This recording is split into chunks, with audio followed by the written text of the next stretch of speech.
Yeah, yeah, yeah.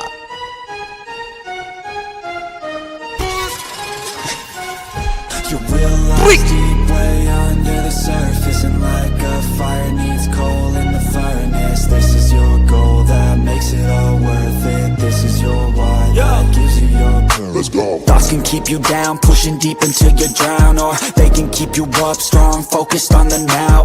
Glass half full, or has it been emptied out? Well, that's all up to you and your mind. Do you doubt anything, everything, not a thing? Make my thoughts work for me, manifest what I need, what I want, what I see. I could be anything, I attract all the things that I see. I believe I'll achieve as I breathe in and out again and again. I don't doubt, I sit and I plan, and I found out that I can execute if I'm driven, if I listen, if I learn all the wisdom. Read some books, something written, watch the best. Teach a system, I invest, never hidden, I ain't scared. Ain't no chicken, I take dares. I'll be winning, you get back what you're giving. Find the reason that you're living, what you're good at, all your gifts and what you love. Take a risk and find out what you've been missing now. You realize deep way under the surface, and like a fire needs coal in the furnace. This is your goal that makes it all worth it. This is your why that gives you your purpose. You realize deep way under the surface, and like a fire needs coal in the furnace. This is your goal that makes it all worth it. This is your why that gives you your purpose.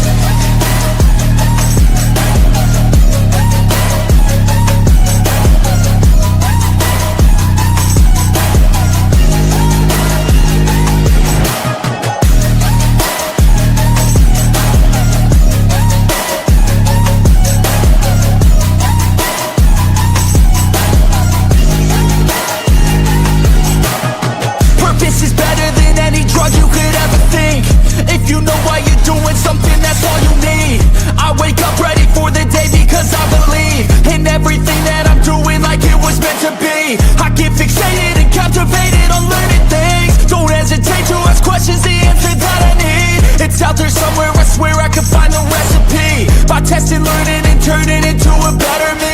You realize deep way under the surface, and like a fire needs coal in the furnace. This is your goal that makes it all worth it. This is your why that gives you your purpose. You realize deep way under the surface, and like a fire needs coal in the furnace. This is your goal that makes it all worth it. This is your why that gives you your purpose. If Cena does it, it's out of left field. That is going to blow up the fucking internet. If John Cena wins the Elimination Chamber, Cena's going to turn heel. And I think that he's going to be The Rock's corporate champion. Go fuck yourself! You either die a hero, or you live long enough to see yourself become the villain. Is Cody's not turning heel. This after I say this, because this is where I feel like the sparks are going to fly here. John Cena's gonna. I don't see Cena turning heel in his last run.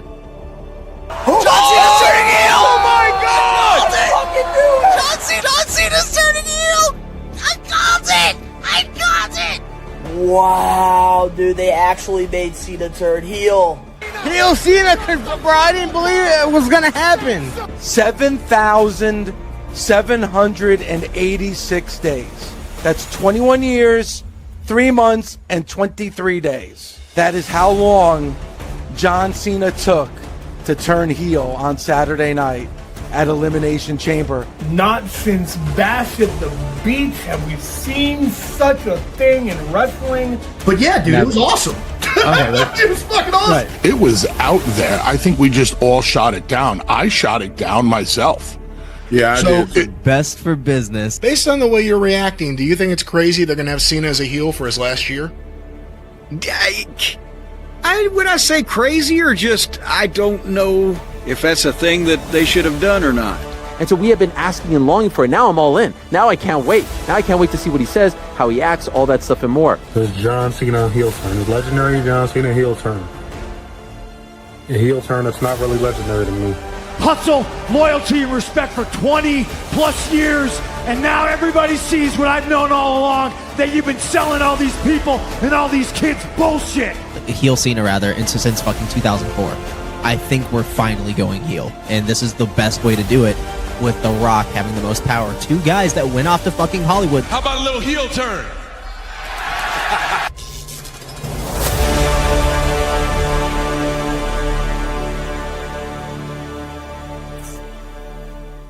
Olympic hero Kurt Angle, and you're listening to the We Are Wrestling podcast. Yo, listen, this is the best wrestler alive, Platinum Max, and you're listening to the We Are Wrestling podcast. Hey everybody, Eric Bischoff here, and you are listening to We Are Wrestling podcast. Hello everyone, this is Nunzio, former WWE Cruiserweight Champion, and you're watching We Are Wrestling podcast. We Are Wrestling podcast. Check them out, man.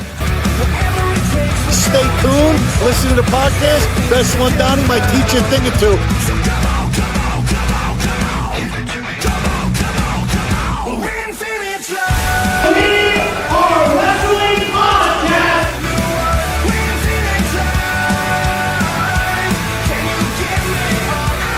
Our wrestling. And if you don't listen to it, then it's one-on-one with The Undertaker. Featuring your hosts, Danny and Donnie. We Are Wrestling.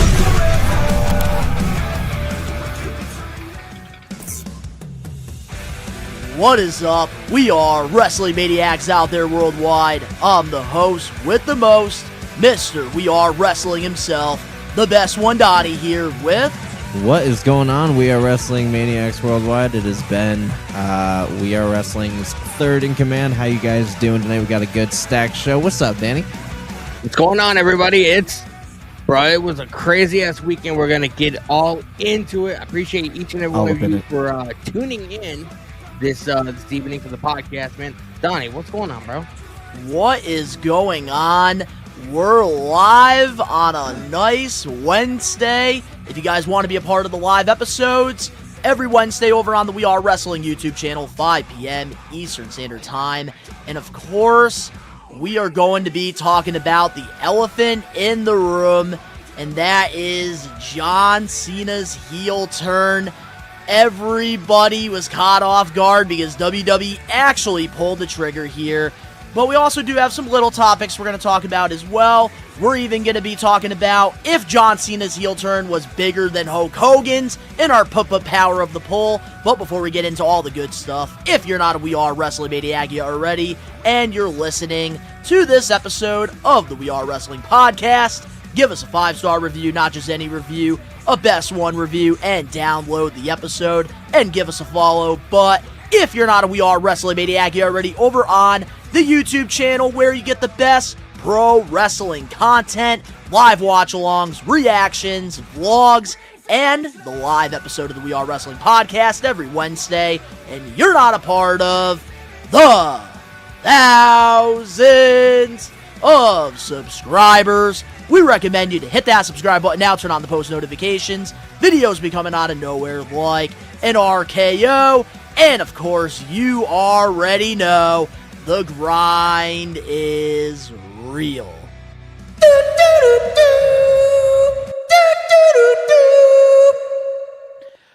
Wow, what a crazy way to start episode 150. Dude, 150 is about to be one for the books. You ain't going to want to miss this. So thank you all for tuning in, all 16 of you guys. It's been a really fucking crazy weekend, and we can't wait to dive into all the details. Absolutely. How are you doing, Danny? I'm doing good, man. Doing good. Just been pumping out some content, just being creative. And what a crazy, time warp I feel like that we're in. You know what I mean? Like, are we in 2004 or 2025? Didn't think we were going to be talking about that this week, huh? We didn't think we were going to be talking about all this shit, huh? What better way than 150? This is a milestone, and we get to talk about this on episode 150. Hold up, I'm already getting caught on crats on 150. Thank you so much, Brad. But I also want to show this comment right here. James Jones in the live chat. Dude, talent is pissed at the situation. Well, thank you for your comment, James. Elaborate. Does anybody else have word on this backstage heat? We do got a lot of maniacs here in the chat that we do want to spread some love here. We got Joey in here, Don, Ben, and Danny. What's going on? We also do have Dan in the chat, Dan the man. What's up, Donnie, Ben, and Danny? Also, Angelo, production is fantastic. Yeah, appreciate the love, appreciate the support. Banger there. intro. All the editing is Donnie, man. All the editing you see is fucking Donnie. Yeah, so, Donnie killed it, man. He slayed it. I called it. Yeah. We'll dive more into it when we get it all across that bridge. But what's going on, guys? Can't wait to hear y'all's takes, dude. Yeah, dude. It's gonna be an insane little thing, man. An insane little thing we call life this week in the pro wrestling world. Absolutely, and I'm so mad I wasn't able to be a part of that live watch along with you, Ben, because I was sick, unfortunately. But I still got a reaction out for you the got John a reaction Cena out. But hold up, we got Aya in the live chat. Donnie, we got beef. What you guys got beef Oh shit! I don't know what I did. about? Did I turn heel? Apparently you're the heel in this situation. I can't wait to hear about it. Oh, absolutely. But we do have a couple things that we're going to talk about before we dive into our power of the poll. Yeah. First off, we will be doing a live watch along this Sunday for AEW Revolution on Sunday, March 9th. So if you are looking for somebody to watch Revolution, we'll be doing that. Also, predictions should be coming out hopefully on Saturday for that. When's that Dom Dom coming to Aya? Huh? Where's her Dom Dom? Where's Did she her win Dom a figure? Dom? Did she win a figure? Who won a figure? Did Aya win a figure? She said, "Where's my Dom Dom?" Did she win like a raffle or something? Oh, yes. Oh, Aya. Yes. Okay, actually, I do know now. Aya. Look at that. Write your Instagram down in the comments, because YouTube you can't really like contact or message. So I definitely got you there, because she did win a giveaway, and I believe it was our Royal Rumble watch along. Or one of our watch alongs we did. I still have that for you, Aya. I did not forget. You just never responded to me. But another thing as well, Blitzkrieg Pro, end of March. We Are Wrestling. We're going to be sponsoring the Paul London versus Andy Brown match. If you guys are looking to come out to Enfield, Connecticut, they're going to be putting on a great show. But if you can't make it, you can check it out on IWTV or when we upload the match later on with the vlog. And of course, Springfield, Mass. We got to talk about it. We're bringing in the Blue Meanie. So if you're looking to meet him, we do have pre-sale tickets down in the links in the description box below. Oh, Peter did? Huh? Sorry about that. Oh, it's all good. One more thing, though, I do want to advertise that I did forget to talk about last week. And we're in a new month in March. And We Are Wrestling. We have a brand new channel, We Are Wrestling Clips. So if you guys do want to go subscribe over there, we would really appreciate that, because we're posting daily clips from old episodes of the podcast. We're going to have new episodes. We have some really cool ideas over there, so highly recommend checking all that out. Yeet. But appreciate that, Josh, because I was out of it, man, over the weekend. I actually will be watching Evolve. I'm going to be watching AW Dynamite live because it's the go-home show for Revolution tonight, which I will be live on my channel around 7:30. But I will be watching Evolve tonight, so probably while I'm just laying in bed, get ready to go to sleep. So. Damn, you got beef everywhere coming. Alex Johnson in the live chat. Where's the picture at? Look at that. Donnie getting assaulted from all sides tonight on this live chat. I love it. My God, I love man. it. I need to find the picture. This is getting this energy. You're getting a lot of heat, man. Was it like it was 2 weeks ago, right? You generating that dom heat, bro. You generating that dom heat, bro. Yeah, because I have the picture. I just got to figure out like where it is. That's the problem. Because I do owe you that picture, Alex Johnson. I do. Yo, Dom Alex Johnson a picture. Damn, man. Donnie. Like, did I turn heel at Elimination Chamber? I think so. I think it was you and not Cena. People just, Yeah, I think they're mistaking me. So. I think they're mistaking me. I think they're you got a bald spot in the back of your head. Let's see. They're assaulting him. They're assaulting him with an unfinished, just cut off storyline that just ended with no closure. Donnie got debts to pay. Yeah, I'm trying to find it and I can't. That's fucking hilarious. Because Danny blows up our chat, guys, with news, because I sent it in our group chat. Well, but yeah, I just can't pull up to it. Here, so you did? I'll find it and I'll send it, but let's keep the show All right, going. yeah, you go through that. All right, so I'll find it. Another thing I do want to talk about before we get into the power of the poll, We Are Wrestling. We do want to send our condolences out to one half of the Nasty Boys, Brian Knobs. He unfortunately right now is hospital. He's in the hospital and he's facing potential foot amputation. Oh, God. And if you guys do want to go donate to that, it is all over social media. We are going to be putting it down in the comment section below after the live episode. It will be pinned there. But while these guys are looking for this picture, because we do owe you Alex Johnson, we're on it. Let's get into our We Are Wrestling power of the poll. And this is where we're going to start off by talking about John Cena and Hollywood Hulk Hogan. Damn it. Because there's a lot of people that are comparing and contrasting both Hollywood Hulk Hogan's heel turn at Bash at the Beach 96 to John Cena's heel turn at WWE Elimination Chamber. Got it. All right, good looks. All right, here you go, bro. I sent it to the chat. So during the week, we asked you guys which heel turn was bigger, John Cena's or Hollywood Hulk Hogan. And Ben, you want to hit that beat?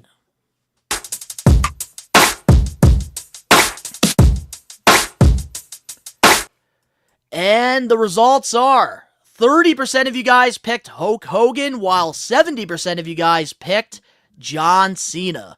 But we also did do a Facebook poll, and the results were actually a lot closer. 47% of you guys picked Hulk Hogan, while 52% of you guys picked John Cena. Well, yeah, do because you old agree or people disagree with this? I agree with it, but yeah, old people are overrunning fucking Facebook, dude. They don't even know what the fuck YouTube is. That's why it's a lot closer on Facebook. Here's what I have to say about the whole situation, and I guess it's because like of the age we are, you know what I mean? Like I wasn't watching in '96 or whatever, so I didn't know how instrumental Hogan's heel turn was to the overall landscape of pro wrestling. So obviously, I would pick John Cena or whatever, just because I sort of lived through that. But I feel like Hulk Hogan's is, regardless of how shitty of a person he is. But I mean, that pretty much introduced NWO. Just introduced the Monday Night Wars. Like, pro wrestling would be a lot different if it was not for Hulk Hogan turning heel when he did. So part of me would pick John Cena, but I mean, you can't throw shade at Hulk Hogan either, because I mean, pro wrestling would be a lot different if it wasn't for that situation. So, God, it's a shame that Edge isn't a part of the company right now. It's such a shame. This retirement tour would have been perfect. Would have been perfect. So how do you feel about that, Ben, with John Cena, like, heel turn being bigger than Hulk Hogan's? Do you agree or disagree? Yes, I actually agree with it being bigger than Hulk Hogan's, because there's no bigger good guy than John Cena. And for the last 21 years, we've known him as nothing but hustle, loyalty, and respect. Those are words that he literally lived by, or so we thought. He had kids crying at their TVs, crying in the arena. Everything that they knew about John Cena was officially over. And I also want to point out a lot of things that not many people pointed out on their live streams. Cena was actually hitting Cody with that belt. You could hear the thunk off of his fucking skull when that belt hit him. You saw how swollen his eye got. You saw how fucking busted open he was. They literally assaulted Cody Rhodes in the middle of the ring, bro. And nobody wants to talk about that. So, I mean, dude, words are some things, but to go to the extent that they did with Cena, who is the most beloved superstar in the last 2 decades, to have him go this dark, attacking who is the next Cena, a lot of people don't see the significance of the passing of the torch moment. Nobody saw this moment coming the way it did and the way that it panned out. If you look around that arena, the moment that he turned around and literally knocked Cody with that fucking low blow, the fucking faces on those people were in just either shock, disbelief, straight up emotional, or fucking angry. Like, they literally flipped the landscape, bro. He was real quick, Ben. It wasn't John Cena that actually gave Cody the black eye. It was actually Travis Scott who hurt Cody. Oh, gotcha. Yeah, and well, he either busted way, his eardrum. Yeah, either way though, they assaulted that man on live television, bro. Like if it wasn't for the company in the storyline and everybody, obviously signing on to do this thing, that would not have passed for fucking television, bro. They assaulted that man. Bro, so the investment, hold on, but for the commitment that they went through for this heel turn is way bigger than anything that Hulk Hogan fucking did. I don't care what the 96 verdict is, dude. Like that, the way that it played out, dude. And I actually went back and watched Hogan's heel turn. The effect for what it is today. I mean, granted, back then, for what it's worth, what they could get away with, and for, you know, obviously the production of back then's times, yes, it was revolutionary. But this is somebody who was literally the picture epitome of perfect. The highest angel you can find finally descended. And that is literally hard to imagine, bro. Okay, but now here's where I want to argue with that, because I am young. Like, I grew up as a John Cena fan. He was my childhood hero. But now I was an old school fan as well, because when I was younger, I used to go to Blockbuster, Hollywood Home Videos with my mom, and I would watch all these old Hulk Hogan tapes. And just like how we looked at John Cena, that is how people that grew up in the 80s looked up to Hulk Hogan. He was our John Cena during their time. And that's why I think, like, with this, like, debate, it really just comes down to age, I think. I mean, because of what you grew up on, because it's nostalgia at the end of the day. But here's the thing. Where I can argue that point is in real life, John Cena is almost a perfect human being, too. All the Make-A-Wishes. Travis broke Cody's eardrum, yes. But either way, John Cena is a epitome of perfect outside of the ring. All those Make-A-Wishes. Hogan could have easily visited mad fucking kids suffering from cancer back then. There has nothing to do with an age difference. Hold on, I want to make an argument here real quick. No. John Cena is also not a controversial individual either. He is, again, the epitome of what is literally good. Everything that you want in a positive influence. The face of a company just did the biggest bitch slap on everything that he believed in and got all these people believing in, which is why CM Punk's promo was as powerful as it was, and that was pipe bomb part fucking 2. So, fantastic. Dude. So, no, but with Hulk Hogan, though, here's the thing. He was a perfect little angel during that time because he didn't have this. He didn't have that, but he also didn't have his fucking steroid shoulders either, and all the controversies that came with it. It don't matter, dude. The way people looked at John Cena, a character where John Hogan Cena is literally both intertwined. And okay, but during all Ruthless Aggression, even before they started to really like pike down on the steroids, one of the wrestlers that like was getting accused of doing steroids was John Cena during his time. Yes, well, I'm talking prime Donnie, Cena. Cena has no controversies under his belt. Hogan had 1 million by that time he turned heel, so more people expected that shit. Nobody in their fucking right mind really honestly believed him to ever turn heel, especially at the end of his run. Nobody predicted any of this shit. Look, like I said, I'm not discrediting John Cena's heel turn like it's not a big deal, because in my opinion, it was a big deal. And it's revolutionizing. And arguably, I think it's the number 2 wrestling heel turn of all time. Are you putting Hogan on top of that? Will ever top Hulk Hogan's heel turn. You're delusional. Well, You're delusional. I will say this, okay? And as far as like Cena not really being like a controversial figure, we're kind of forgetting about the time that back in the mid to early 2000s or whatever, the night he did cocaine and fucking fucked the fat bitch. Told the story on fucking Howard Stern. That's a whole nother story. And he's been nothing but truthful. But the thing is, he's been open.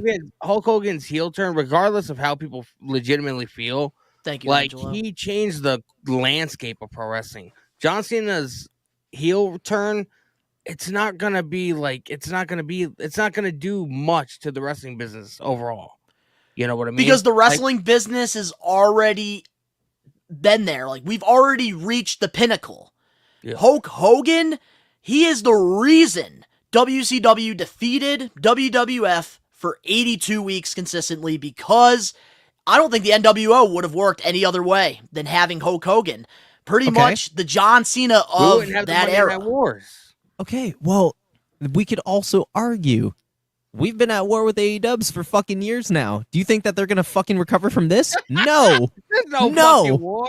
It's not a fucking war, but they're definitely buried now. You think they're gonna recover from this? No. This is just something else to watch when WWE ain't on now. Like, that's literally it. And that's because of what the fuck is happening. Because Cena in real life is a perfect fucking human being with nothing. So now you're literally breaking 1 million kids' hearts too in the process. They don't know what's real and what's not, because he is intertwined both. And now he's done with all of it. He's not doing another Make-A-Wish. He's not doing any kind of public appearance for anybody. He's not taking pictures of the fans. He's going to act like a dick in public. Well, actually, he did take a picture with the fan, thing. and it was funny because he did the same face that he did when he was hugging Cody. It was great. Yeah, but regardless, yeah, dude, I think it's bigger than Hogan's. I think it's bigger than Hogan's, and the only reason that Hogan's changed the whole landscape is because of what was going on and what they had to work with. Okay, but here's what I want to say, though. There was a rumor, I think it was in 2012, John Cena was supposed to turn heel, I guess. Yeah, he talked about this on, wasn't it stuff. on Chris Van Vliet's podcast? He was talking about it. I think if they did it in 2012, that probably could have beaten Hogan's. They wanted to we're talking about the end of John Cena's career. Even though, yes, it did create a lot of waves, which I'm not discrediting John Cena's heel turn. I thought it was legendary. I thought it was fantastic. I really enjoyed it. But I feel like when it's all said and done, I think that Hogan's really changed the industry. And I think that's where a little bit of the difference is. Yes, Hogan is a piece of shit. But at the end of the day, I think it just really comes down to like what you grew up like watching. Exactly. Like I picked John Cena. And that's why I kind of put my biasness aside. I picked John Cena's over Hogan because I didn't grow up in that era. Like I didn't start watching it until 97. Which is fair. And even then I barely remember stuff unless I go back and rewatch it or whatever. But I'm also not gonna sit here and say, how revolutionary Hogan's heel turn was. Like I understand the impact and how deep. Like we wouldn't have the Monday Night Wars, we wouldn't have NWO, we wouldn't have DX. Like there's a lot in pro wrestling that we wouldn't have if it wasn't for Hogan's heel turn. Yeah. Yep, he did during that time, Kareem. But also, here's a good point as well by We Are Wrestling Maniac James Jones. Yeah, yes, Hogan is paid the way, but seen as one. But if it wasn't for Hogan, seeing us never would have been perfect, which I think is a valid point. Yeah. But I do think like exactly. Angelo says no matter what, it's number 1 and 2 as best heel turns of all time. So can't argue either way. And I think that's the best way to go. Yeah, honestly, I think they're neck and neck. If I'm being a realist, they're neck and neck. Like you really can't choose between the two because they both fucking changed the scope of where all of this is going. Vince didn't have the balls to fucking do it. Triple H did, and he did it in the best way possible. And the production value of it, you can't lie, is better than Hogan's. Like the storyline going into it. We grew up in the era of Cena. There's people that grew up in the era of Hogan or whatever. So it's all about like age and what you grew up with. You know what I mean? Exactly. I mean, that's where I think it comes down. There's so many arguments I can make towards it, but again, at the end of the day, they're shoulder and shoulder. They really are, and like that's why like I feel like when people are like saying that John Cena's was bigger than Hogan's, like I'm not really arguing with that because it was huge. This is John Cena we're talking about. Hustle, loyalty, respect. And also a good human being in real life. And like this is something that fans have been wanting for a really long time. And honestly, like, what I'm excited about is this is going to be interesting. It's going to be something different. And that's why, like, Hollywood Hogan worked. That's why the Final Boss worked. And that's why I think that this heel Cena run is going to work. Because it's something different. We've gotten the same thing over and over again with, hustle, loyalty, respect. Hogan, we had the same thing over and over again back in his day. Say your prayers, eat your vitamins. It was getting old. So the fact that we're at least getting this during his final run, I'm happy about it. Oh, yeah. I'm just wondering, like, my main concern is he's supposed to be done in December. How are they going to do a good, decent storytelling when it comes to his heel run, but also have sort of like a redemption arc or whatever? He's not going to retire as a heel. He's going to go back to being a babyface. And I just don't know how they're going to have enough time to do all this in a matter of 10 months. I don't know either, but I know his filming is definitely going to be like less. I think the more we get through the year. He's filming this last movie or whatever, and then I heard that he was gonna pretty much be a regular on TV. Yeah, that's like what I heard too. He's March gonna 17th, be doing, 21st, and 31st. Okay. He's gonna be doing some SmackDowns, whatever, when they do like the UK tour or whatever on the road to WrestleMania. So I know he's doing that. Yep. I will say though, overall, like Ben said, like they're really like you can make an argument for both ways with the heel turns because they both were legendary in their own way. And I think that the Maniacs, I think they just have to go back and do some research on Hogan because it should have been a little closer on the YouTube poll. I am really interested. But I do want to wait. But there's one thing I do want to say before I forget because I feel like I will forget, like in our main event. So I do want to say this. At first, I was very confused on why Travis Scott was there. But I did read something online, and this person actually made a really valid point. Ben, this is a wrestling podcast, not a magic show. All right, so here's what I want to say about this.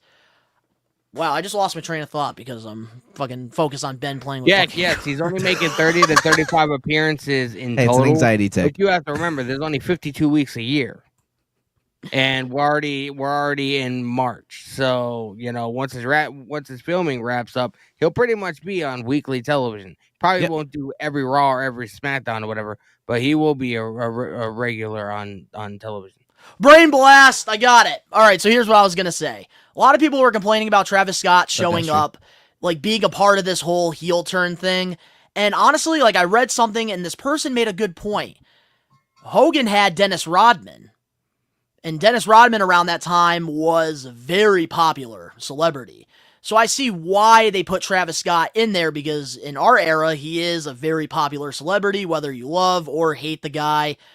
It is still going to make waves regardless because you're going to see people in the hip-hop culture that are going to say, what the hell is Travis Scott doing here with, like, The Rock and John Cena? Bro, Travis Scott is no Bad Bunny. Like, I'm afraid.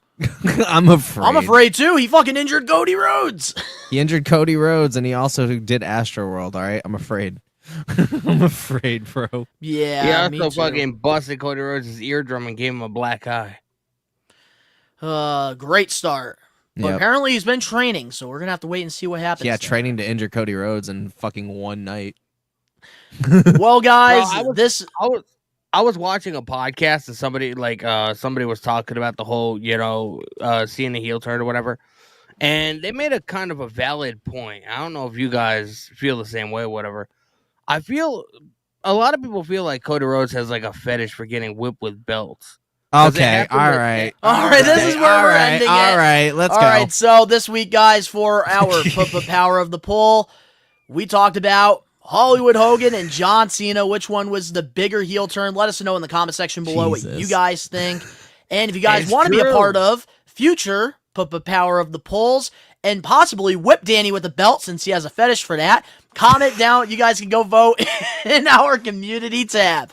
Wow, anything can happen when you're live. He got the 10 lashes by MJF and AEW. He got whipped with a belt last year by The Rock. He got whipped this Saturday by The Rock. I think our next Power of the Poll, Ben's got to be which position does Danny like it getting whipped? Obviously, fucking bent the fuck over like the bad boy he is. Cody Rhodes, okay? That's going to be our next Power of the Poll. No, it's not.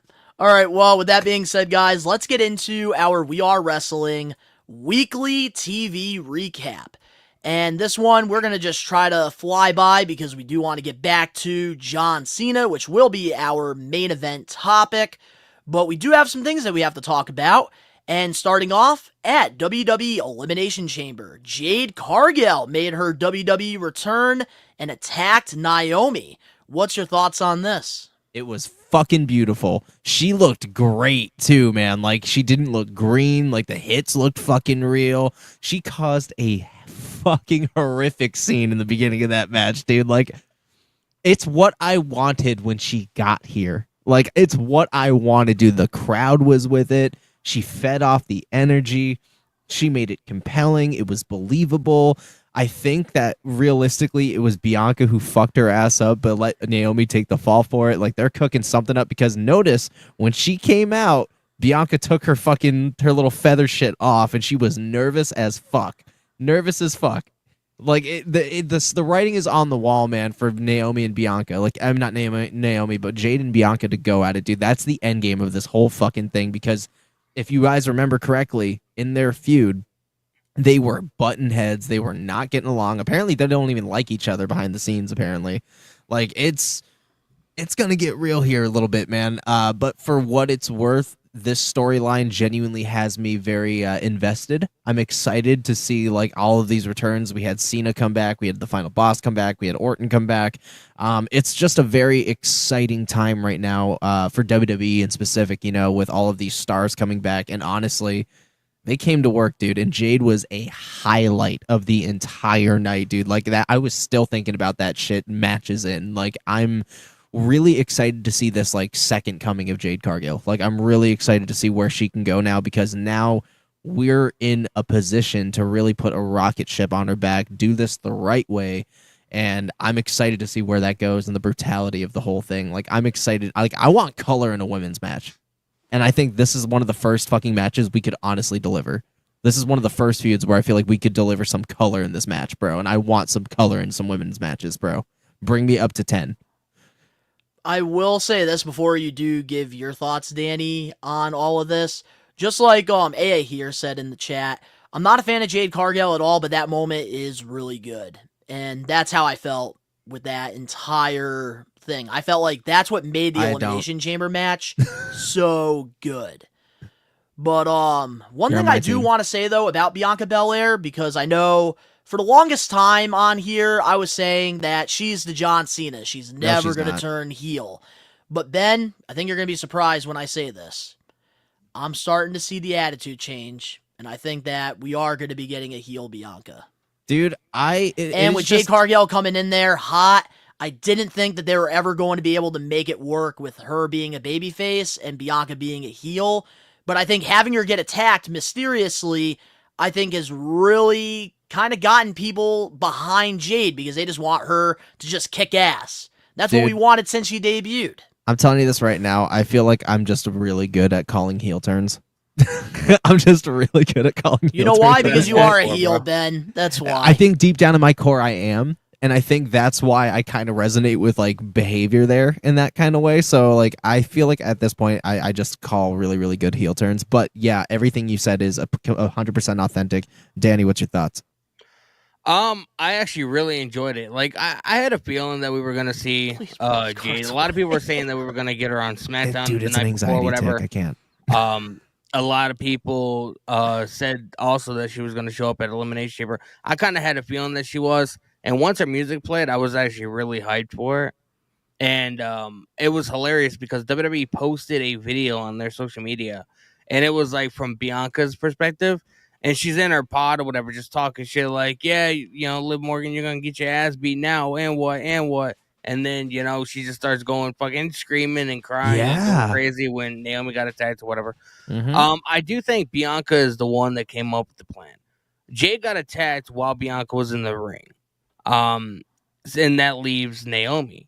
But I do think Bianca is the one that went to Naomi. It was like, hey, she's the kingpin of all of it. Yeah, 100%.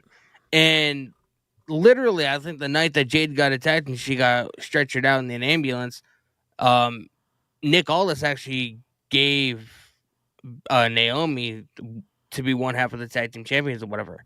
Which doesn't happen often. Which honestly would make sense if Bianca bribed Naomi, saying, like, if you take Jade out, I could probably get you that tag team championship. And they've had better chemistry this whole time, and they're like, you know, legitimate friends. So like, it made more sense, which is why I think the story is so compelling, because I think they know that too, and I think that they've always intended to make Jade a single star. But she needed like some support, and I think they just didn't clash. You know, they didn't connect in that way, I guess, but I know that there's some kind of like actual beef, I think, in real life. But you know, in terms of the angle, man, like it's perfect, and I'm really excited to get this train really running, because like I said, I was starting to feel stupid there for a little bit about how hyped how much I was hyping up Jade Cargill's, arrival, and she fell very short. Like, it wasn't even by like, a fucking slight little, no, it was a fucking margin. She was, short. So to see this side and just how much promise she brought to Elimination Chamber really kind of puts my perspective on her in a very positive way going forward. And I'm really invested in this whole storyline, all together. I will say, I really do hope, though, during this run, they do protect her like AEW did. Because I feel like WWE, they kind of exposed her a little bit with her lack of experience. And I hope that this time around, they don't do that. And they kind of work where she's at. because I do think, like, she has improved. Like, it does take time. It does take years to really, like, get your reps in. But I do think, like, overall, like, she did make that chamber match so much better by just coming in there, getting the crowd hyped up. I think that it just really made the match, like, come together. I had a thought, and this is in the same ballpark. Do you think Io Sky winning the women's world title before Mania is to protect Rhea Ripley, because maybe this is going to coincide at Mania? Maybe Jade costs fucking somebody or gets involved in some way?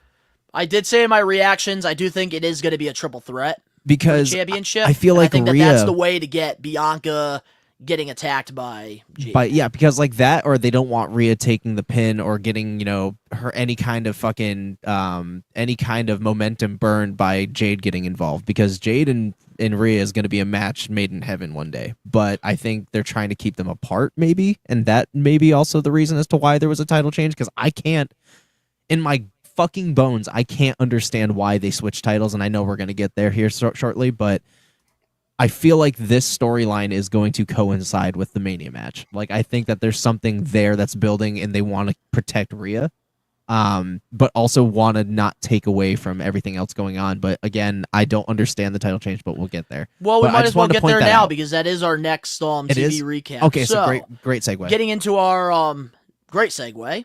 This past Monday on Raw, Io Sky defeated Rhea Ripley to win the Women's World Championship. Sky will now be facing Bianca at WrestleMania 41. What's your thoughts on this? I don't understand it. I really don't understand it, because, like, why have Rhea drop it out of nowhere on a fucking Raw after Elimination Chamber? It doesn't make a ton of sense whatsoever. Like, yeah, I get the build-up time's a lot more, spread out, since, Mania is at the end of April now and not, beginning of April like it usually is. I'm just having a hard time understanding and resonating as to why the fuck they did it, other than, like, maybe the storyline. And Jade Cargill is almost honestly a better build than Rhea Ripley, and they don't want to burn that momentum, but that's the only thing that I can kind of conjure up. Like, I don't understand it. What's your thoughts? I have no thoughts on it, at least that are positive. I don't understand it either, but I like it, because it's like, how often, I said this on my stream on Monday, like, how often in the last 10 years have we seen, like, a major title change, like, on just a random episode of Raw or SmackDown?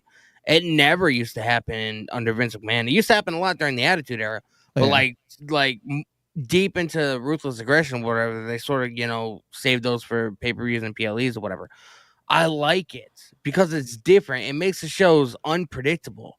Like, so now that this happened, next time we have a title match on TV, we're not going to be like, oh, we already know who's going to win this match. Now it makes it more predictable. We don't know. I get it, but we're in Mania season. So it's like, if I were to pull that trigger, I would do it after Mania, especially when, Rhea's been a huge part of the entire fucking title scene this entire time. And, to take it off of her on a Raw randomly, just, I don't want to use the term disservice, but it feels kind of that way, but like their storylines, there's a bigger picture, and I understand that. But this one move to me was just, the only reason why I accept it is because Bianca's involved, and she just went through something with Jade. And that's the thing, though. Triple H has built a lot of stock in Io Sky, and I think this was his way of trying to get her onto the WrestleMania card, because it wouldn't have made sense if she didn't win the championship to put her in there. And I think that, like, I do like that in the Triple H era, because a lot of the times, like, during Chamber, they would have just had Rhea out there, and they wouldn't even have advertised, like, Io involved, like, having a match on Raw. They would have just said, it's going to be Rhea versus Bianca at WrestleMania. But this time around, they actually made it feel important that Io Sky was a part of that match. That's why she came out after Rhea Ripley, and they advertised that match to get people to tune in. And I think they did a great job with the unpredictability here. And to make it a triple threat, especially Io, who Triple H has a lot of, he's invested a lot into her. Yeah. Putting Bianca Belair, one of the best athletes they got in their women's division, and I think the best wrestler in the women's division of all pro wrestling, Rhea Ripley, in there. You're asking for a classic. And I think that's why they're doing it, because they know Io's going to show up, Bianca's going to show up, and of course Rhea's going to show up. And I 100% believe that. After what we saw, all three different styles, bro. You got Io with the strong, like high flying style, Bianca with like the athleticism, and then you got Rhea with the strong style. Rhea's very asking Euro. for a perfect recipe, bro. I've noticed that Rhea is very Euro style. Like her and Drew McIntyre have a very, very similar moveset, which Strong style. Is very beautiful, and I love that they both use the Glasgow Kiss. I love it. And like after what happened on Saturday, like Triple H was able to accomplish something that Vince McMahon couldn't and didn't want to do, you know. And Triple H did say that on the road to WrestleMania there was going to be a lot more twists and turns. After what we saw on Saturday and what Triple H gave us, an Elimination Chamber, a show that a lot of people were like, oh, it's just going to be just a throwaway show on the road to WrestleMania. Nobody's going to give a shit. I will never doubt Triple H's creativity again because... you're right. I will call out the bullshit when I see it. Same. I'll call there's good and there's bad. And I will say Triple H... He delivered. He has delivered since Chamber. I went into Chamber like not even fucking hyped about any of it because I'm just like, dude, this like even the women's match made no fucking sense. Everything just made no sense except for maybe KO and Sammy, like, and that barely kind of made sense to me. But I'm like, I came in so like with my hopes kind of low, but dude, when I tell you that may have been probably one of my favorite PLEs in the last 5-6 years, I mean it. Like, that was one of the... Like, each match was exciting. Something happened in every fucking match, and it just furthered the story and brought the hype to another level. Like, I was pleasantly surprised. Pleasantly. Yeah, no, me too. But wow, we do got a lot of maniacs in here talking about this, so I do want to read some of their comments here. Angelo first. Starting off, we have Angelo, one of our We Are Wrestling members on the channel, which we do appreciate. I think Io losing the title is to set up the bigger win for Bianca or Rhea at Mania. I see Bianca winning the title at Mania because she does have the undefeated streak, and I don't see her losing it in a triple threat match. Which, I'm going to say this, I think Io really needed this win with the championship because they built a lot of stock with her when she cashed in that Money in the Bank. She was very hot until WrestleMania. After she lost that title to Bayley, she got lost for a very long time until we got to the Royal Rumble. I feel like that was dumb. Io a great run. Dude, I feel like Io deserves so much more. Like, Bayley is such a fucking has-been. Like, I'll say it, dude. She's been such a fucking has-been, and Io deserved to have a longer and healthier title reign. I'm honestly, like, looking back at it, if I wanted Bayley to win, I want to retract all of that because I hate it. Like, I feel like well, Io man, on just our had We a Are healthier Wrestling run. Clips channel, that might have to be our bad take of the month in April. If you find it, yeah, do it, bro. If you find it, do it because I regret ever saying that because Io deserves so much more because, dude, she's a workhorse. Like, if anybody's a workhorse in that division, it is Io Sky. Everything that they've ever given her, she has fucking turned into gold, bro. So, it didn't make sense to me, but like now listening to you guys' takes, listening to, you know, obviously the Maniacs takes, like it makes more sense to me. Also, too, I do want to advertise this real quick because we do have more people in this live chat than subscribers. Yes. You guys want to go check out the We Are Wrestling Clips YouTube channel. Highly recommend it. We are posting daily clips on here, and we're really trying to grow it. We're going to be doing Bad Take of the Month. We're going to be going back, putting old clips together, and it's just going to be lots of awesome stuff. So we do highly recommend checking that out. Just wanted to plug that away. Especially like with everybody's busy schedule, whatever, you can't always, you know, catch the live shows, and they can be pretty lengthy. Catching important especially parts. When, like, yeah. Especially when like the three of us are talking or whatever. Like, podcasts can usually range from anywhere between an hour to 2-3 hours or whatever, depending on the subjects.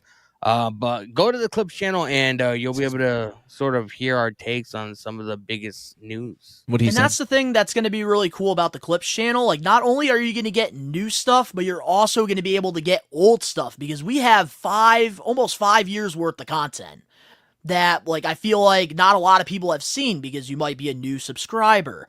So, like, we have a whole playlist that's going to be coming out. Ben loves Mercedes Moné, and it's going to be Shut all the fuck his up. takes on Mercedes. Shut the fuck up. Like, dude, it's going to be worth turn heel. subscribing. I promise you guys that. She's gonna hate my guts.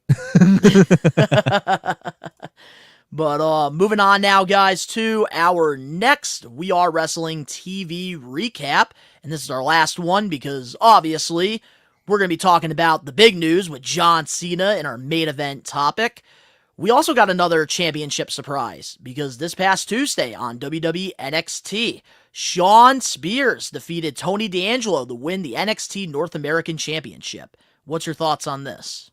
I'm not very familiar with any of his work, so I'm going to let you guys take the reins on this one. But obviously, we love seeing building new champions and new superstars. So, I'm not surprised. A couple weeks ago on NXT or whatever, when Tony D'Angelo was in a cage match or whatever, Shawn Spears came in with his goons or whatever, attacked Tony D'Angelo, and Izzy Dame actually turned on the D'Angelo family or whatever. I knew this was the route they were going, and I'm not like a diehard NXT viewer or whatever. I have been watching a lot more since the TNA partnership. Proud of you. But I actually don't mind. I actually don't mind Shawn Spears being North American champion. That guy is so underrated. It makes me sick. Like, I've loved his work even way back when he was the chairman in AEW, when he was a partner of Oh my MJF. God, dude. One of the most You know what I mean? underrated mid-card guys that AEW had. So the fact that now they gave him a major title in WWE, like, the guy deserves it. And the guy, like, he busts his ass and works his ass off, So cheers to We love him. to see And it. hopefully it's a great title reign heading into WrestleMania season. I wonder what he's going to be doing at Stand and Deliver. Dude, Angelo, I think might be onto something here. I do want to pull his comment up here real quick. Congrats to Spears. I do think that this is setting up Ricky Saints to take the title at Stand and Deliver. I could see Go that. down to Josh as 100%. well. But I don't think it will be Stand and Deliver where he wins the title because I think it's a little too soon. I think they're going to give Spears a little bit of a run. No, it's about a month and a half. All right, I'm gonna give. I am actually forgetting that WrestleMania is literally in the middle of April. All right. So Josh Toy's show in the live chat. My thoughts, I like it. I love the fact that Spears is getting treated like he should have been in his first time around. He's very talented. I loved his work in AEW, and now he's getting the recognition he deserves. 100%. Oh, 1,000%. And I'm kind of glad that WWE is letting Spears use this chairman gimmick because at AEW he was very solid for the first couple years with this gimmick. So I think that WWE actually letting him have the ball and do this on NXT on a little bit of a bigger stage, I think that that's a great move. I think it's a lot. I think it's more entertaining than the whole comedy 10 thing because I think the 10 thing only gets you so far. Also, you come out as number 10 in the Royal Rumble, that's your ceiling. I want to also kind of point out and also, give some flowers to the guys that came from AEW that didn't get the opportunities that they rightfully deserve because they're all fucking talented, and getting them in NXT, whether it's the NXT title, whether it's the North American title, it's still, they're getting the flowers they deserve to really, strive and be successful in, a bigger stage. And I'm really happy for all of them because all of the guys that have come from AEW, into the NXT brand have really shined, and their careers are on a fucking rocket ship right now. And I'm excited, for Ricky Saints to be on the main roster, for Ethan Page to be on the main roster. I'm really stoked for where they are now, and the fact that they're getting all of that traction. I do want to say something about this take, and then Danny, I'll let you start cooking.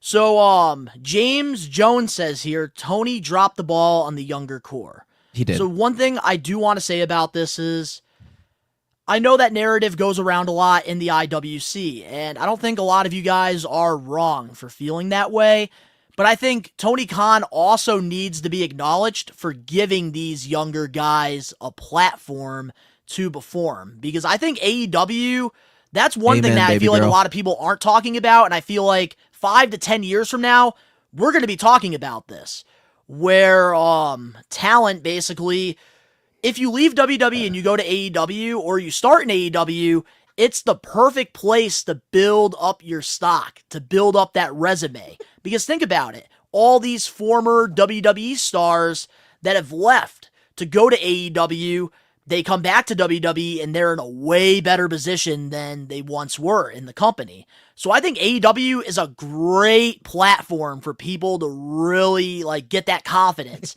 build that stock up. So I think just overall, man, like when it's all said and done with AEW, I don't think it's a bad thing. I think it's great for the professional wrestling business. It gives other guys alternatives. Yeah. Ultimatums? Fuck off. You said alternatums. I was like, what the fuck is that? I know. I have a speech impediment, bitch. All right, so Donnie, this is not one of the topics today or whatever that you had written down that you wanted to talk about. But I do want to address this because I know that you grew up a massive TNA fan, and I just found out this news today, and I do want to get your take on it.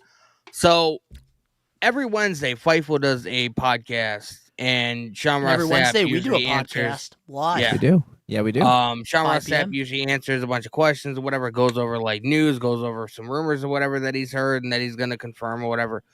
Apparently, TNA and TNA management are actively seeking out new distribution for a new a new television deal. Oh my God, and they're utilizing the fact that they have WWE stars on their programming for leverage. And I do believe NXT and WWE are helping them. I just wanted to get your thoughts on this. Like, what network would you like to see them land on? Any network that's not Access TV.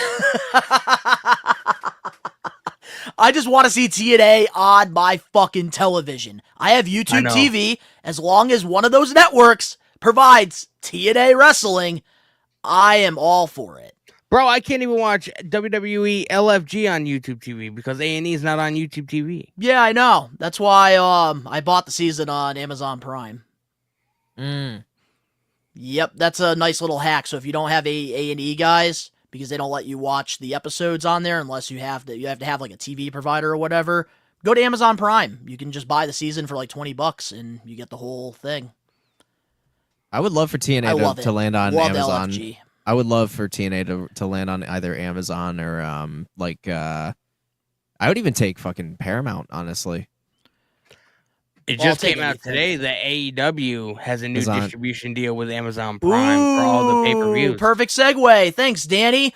Let's get into our We Are Wrestling weekly news and rumors. And we might as well start off with the AEW pay-per-view news because where is it in my thing now? Where's your thing?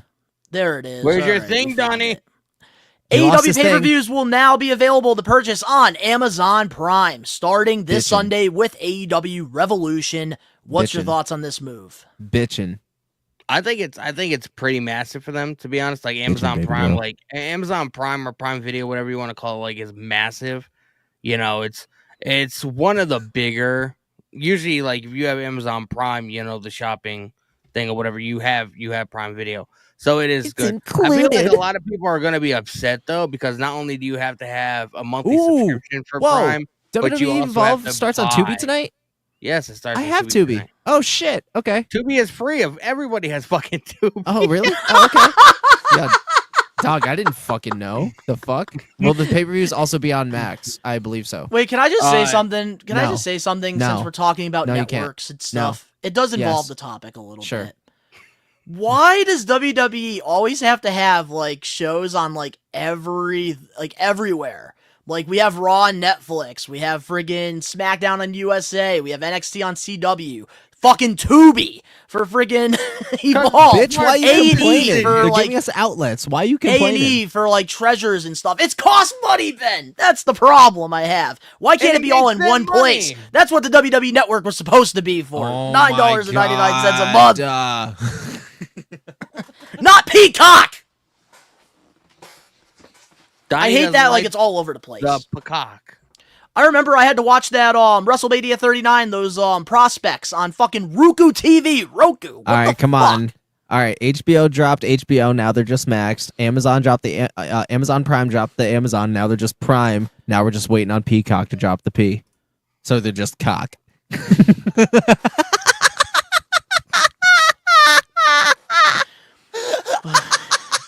Oh, and then I also forgot Stephanie's Place. You can check that out on ESPN Plus.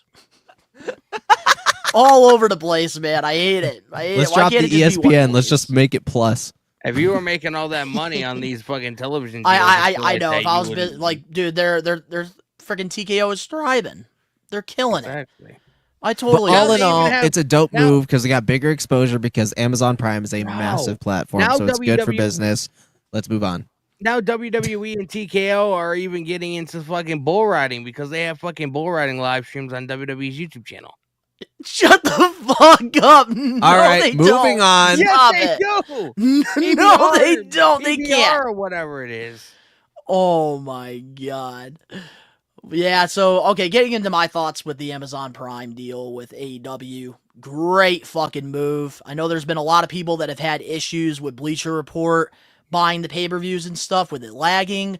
So I think Prime, great move for AEW. And I think that we're going to get more pay-per-view buys from it. It's a great move. Great move. Moving on now to our next weekly news and rumors, which this was supposed to be the first one until Danny started talking about the Prime. Gotta follow the script, Danny. Donnie, I want an apology right now. Hold on. You want an apology? Apologize to this penis. For what? What did I do? I'm gonna send it in the group chat, and you can. All right. Well, while you send it to the group chat, let's talk about this topic right here because we got some rare NWA news.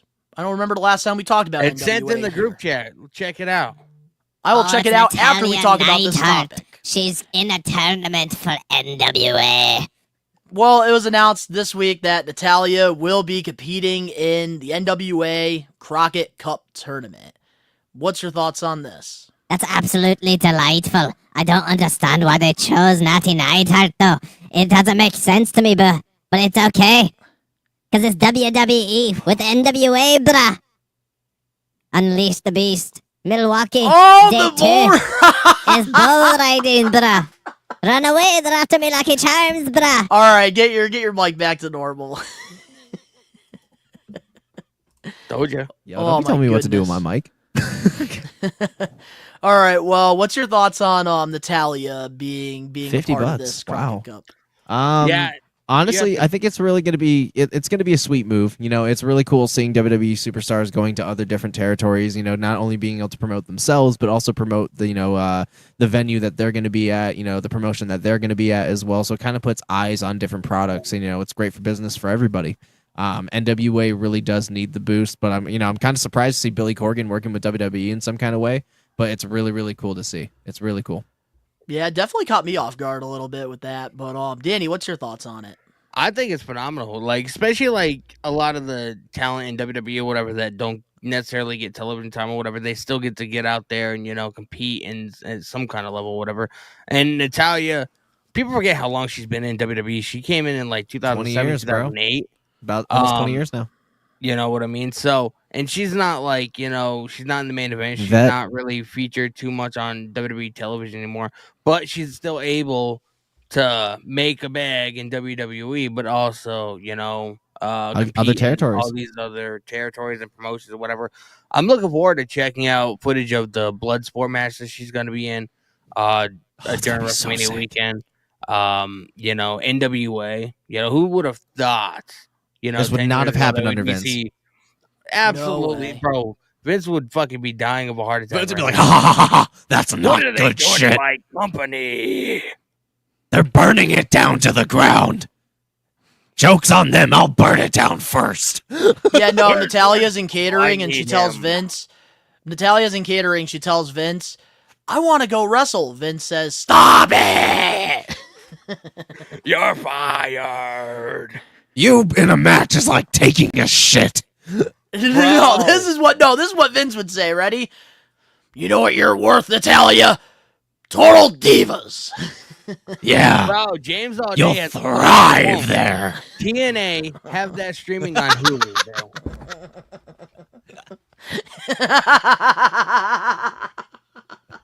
That was a good. That when the way you said thrive there, that was good. That was really good. Yeah, right. Have TNA sign a deal with Hulu? I could see that. I could see it. Hulu's a good platform. Have a deal with Hulu with main event or whatever, but they'd be on Disney Plus too because of the crossover. That is very true, actually. I can see it. Kids love spandex. And Disney Plus has been sort of getting into like live streaming and stuff like that. You know what I mean? Yeah. So, yeah. It's good. It'd be a good move. But yeah, So anyways, I Natalia. will say this about Natalia. I'm happy for her. I think that this is great. But here's where I'm kind of upset. Because when her contract expired with WWE before she re-signed and ran away from the grind, ran away from the hustle. Yo, shut up. I wanted to see her and see what she could do outside of WWE. Same, brother. And now that we're finally going to get to see what she could do in GCW with the blood sport and the Crockett Cup tournament, I think it's just going to get me really mad because I know how talented Natalia is, and for years she's been just sitting in catering, not really doing anything in the WWE. And I'm happy that she's going to get this opportunity, but I wish that she actually did what Naomi did. You're telling me. She actually grinded, did what her father and her friggin' Hart family did. Bro, you're telling me a couple years ago you remember me being there praising her about her performance in the Elimination Chamber. I was actually rooting for her because she showed like what she has been hiding for years. She still has it, dude. Like I know that, but that's my problem.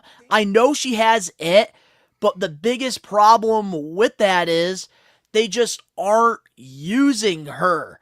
And when her contract expired, instead of re-signing with them, she should have went to WWE and gave them a big fuck you. And she should have went to Japan. She should have done more stuff for the NWA. All the stuff. I'm happy that she's going to be getting this opportunity because at least it's better than fucking doing TikToks with freaking Maxine. I like that for her, but at the end of the day, it's like I'm still mad that she resigned. Extracurricular activity she's doing with her own sister. So yeah, but we don't know what kind of deal she has. We don't know why the hell did she resign with WWE? I feel like Natalia's gonna have a job the rest of her life. She just seems like she ran away from because her dad's the Anvil. Not even that. I do feel like her dad fucking traveled the whole world. She stopped that shit a long time ago. She could have done that. Whatever, but nope. She just wanted the WWE. Yeah, paycheck. but if she went to New Japan, nobody would be watching her. I disagree with that. Highly disagree. But yeah. Moving on now to before we do move on to our next topic, Alex Johnson. I hope you're here because we do have the picture that everybody has been waiting for. Ben, there's 18 motherfuckers in here. Yes, I do. Hold up.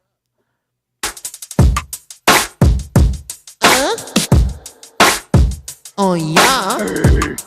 All right, here it is. Alex Johnson and Liv Morgan. It should have been me, Daddy Alex. Yep, there we go. There it is, Alex Johnson.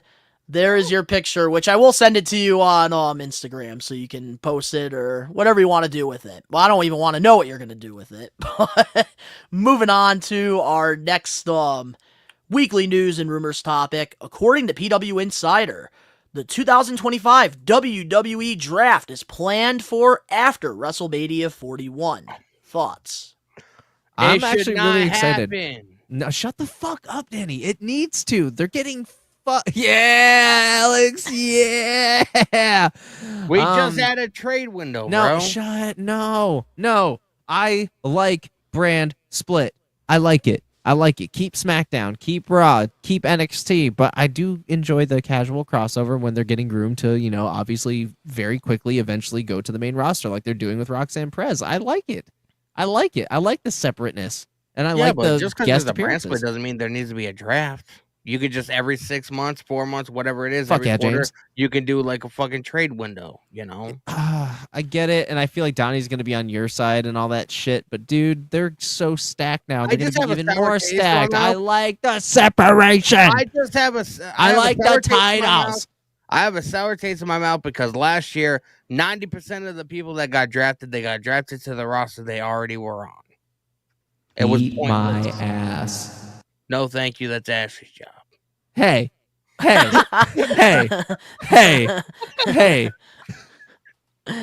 All right. You're breaking kayfabe. Okay, so I'm there's the heel things I bitch. agree with you, Ben, and there's things I also agree with you, Danny, on. Fair. I love the separation between Raw and SmackDown. Like, I miss the Ruthless Aggression feel, like how like both brands felt different. And I feel like that's something that is missing in 2025 with this whole brand split thing. It feels different, just one's thriving, one's not. But I also really like the trade portal, and I feel like that has a lot of potential to work because just doing a draft, like restarting every year, just like that's like an NBA or an NFL team, like just scrambling all the players saying, all right, let's just make new teams. Like you can't do that. Like I feel like it comes off a little unprofessional. I feel like we've gotten it way too many times. And I don't know, like I think a trade portal, like after every 4 big PLEs, maybe like 3 trades or something, I think that would be great. And then maybe like after Mania, do double the amount of trades to kind of spice things up a little bit. And then you can also do like a little draft with the NXT talent. Maybe have like Raw gets 3 NXT stars, SmackDown gets 3. I think the trade portal does have a lot of potential to work, but the problem is in the WWE, when it comes to this whole draft and all this friggin' monkey crap is... keep crossing Raw. They don't really care for it. And, like, there's no point in doing a draft if you're just going to have people go to Raw, SmackDown, NXT, friggin' Evolve, NWA. Like, doesn't matter. You know Like, what I feel like? I feel like they it's just a should do? waste. And Donnie, when you were just talking about the whole, you can do it, But I do love trade or whatever brand with split. the NXT talent or whatever. I feel like they can make the trade, like the draft or whatever, like it's separate event. Have it That's live what I'm streamed saying. on Make their it a social special. medias, have like the GMs for Raw, SmackDown, NXT, like, all there, whatever. And, you can show the GMs like talking backstage or whatever, like who they want to pick and, who they don't or whatever. And like just make it like their own thing. And that's a way to call up NXT talent to Raw, SmackDown, maybe put some Raw, SmackDown talent on NXT, vice versa. Like, I feel like that they love using social media. Why Dude, not? like a utilize draft, it? like would be a great, like a whole, like the draft, doing it just NXT stars could be something big for WWE. And like, I'm a huge sports fanatic, so like, I'm very passionate about this because I know it could work. Because look at what WWE has done in 2025 since going to Netflix. The referees look more official. Like, it looks more professional as, like, they're treating it like a sport. The Royal Rumble with, like, the stats and stuff. Like, I feel like whenever they go down that sports route, it's working. Something's working. Which is why I think with NXT doing, like, a draft where Raw and SmackDown, they get 3 picks, and you can even do a little lottery with, like, the balls, and they can pick, like, who's going to get it, Raw or SmackDown, like, based off the picks. Well, that's how they do it. They use, like what we do with the bingo cage, with the bingo balls. They basically pick out, like, you could have Raw and SmackDown. That's how you could determine who's going to get picked. And then on NXT television, you can advertise this draft for a couple of months so that there is talent that are trying to stand out. And then they could choose whether or not they want to stay in NXT for a year or be in, like, the portal to get picked. Like, I think it would just make a lot of logical sense. If they were to do that, I feel like I understand, pro wrestling is scripted or whatever, but I feel like that 100% should not be scripted. Whoever gets drafted should not be told beforehand, like, at all. Like, 100%, like, whoever you feel like has progressed the most should be the ones that get called up and vice versa. Oh, absolutely. 1,000%. What he said, bruh. And that's the thing. Like, I feel like Alex Johnson here agrees. Only call up NXT talent that are ready to the main roster and have plans for them on the main roster. Facts, and Alex. that I agree. And that's Holy why I'm shit, saying, you're like, making after sense WrestleMania, tonight. doing just a draft, that would be a great way to, like, the writers would be prepared to maybe have some ideas for, like, an Obi Femi or somebody that's on there. So Obafemi's going to be a fucking star, man. Episode 150 is like massive. Even Alex Johnson's making sense right now. Like, this is great. Retro This is Gamer great. 29. What's going on, brother? This is What up, what's going on, Retro? What's good, son?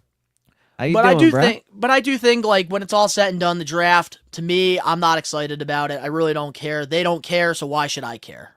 That's what I look at it. What like. do you say? I'd rather them do a trade, like the trade window, like every Oh, me 4 too. or 5 months or whatever. Like, I agree. Like, I Make want the them to most do the of it. trade thing, but I also like that they have Raw and SmackDown separate. So I agree with both you guys, but they don't care, so I don't care. Yeah, but you can have a brand here we split go. without having a draft. We'll be on Yeah, this but like for a do the bit. draft with just NXT stars. But keep Raw and SmackDown separate.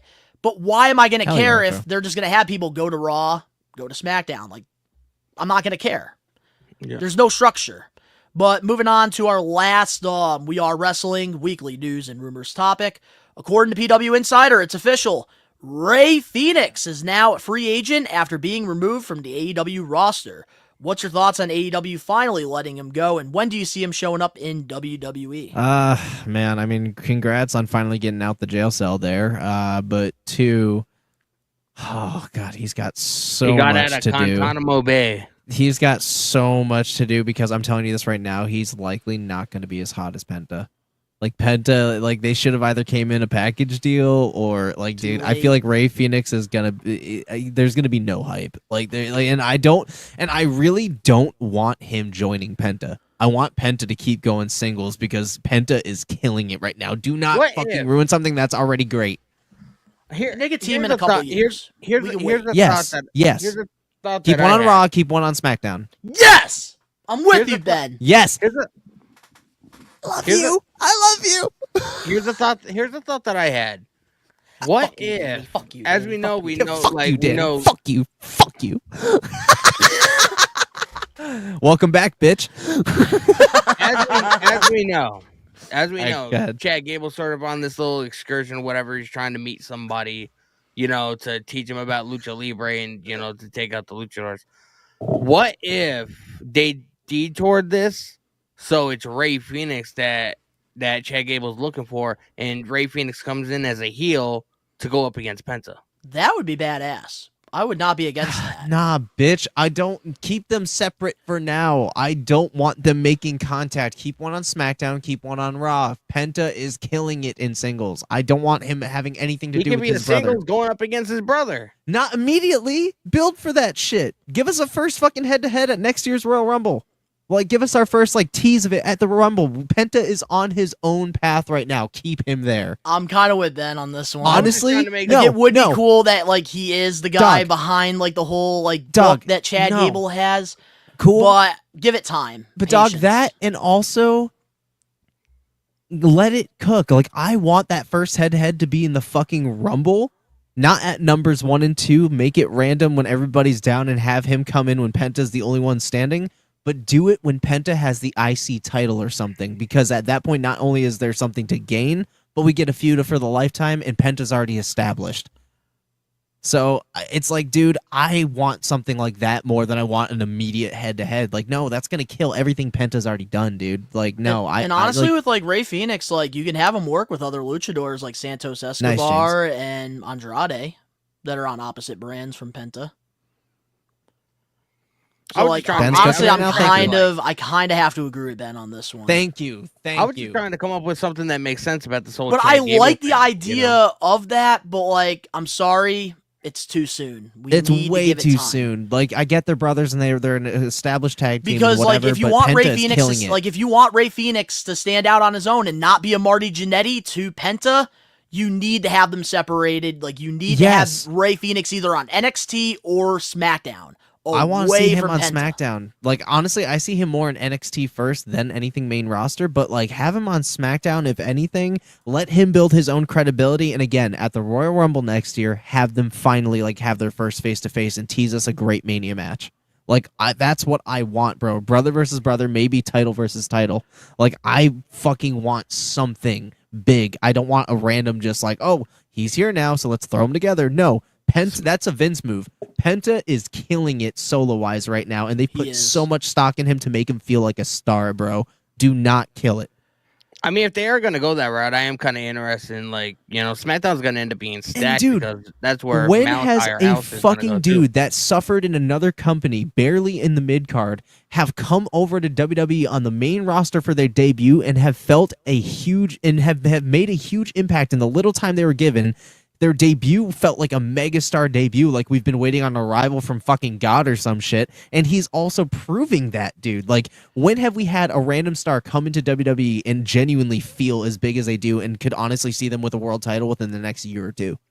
Like, it's been a long time since I've gotten that feeling, dude, and Penta is killing it right now. He doesn't need Rey Fenix. I'm just worried because WWE doesn't exactly have a great track record when it comes to the luchadors. You know what I mean? I get it, but here's what I want to say they're about killing that, it with though. Penta. But here's what I want to say about that, though. They are killing it with Penta, 1,000%. But when it Penta's comes not to Rey Rey Fenix, though, here's what scares me, and I think I said this a while back, and I know we've talked about it on like multiple episodes of the podcast. With Rey Fenix, I know he is a great talent, and even in the ring, he is a little bit better than Penta, if you didn't know. But in the WWE, that doesn't matter. Because in the WWE, anybody can fly. Anybody could do a hurricanrana. Anybody can jump off the ropes and wear a luchador mask.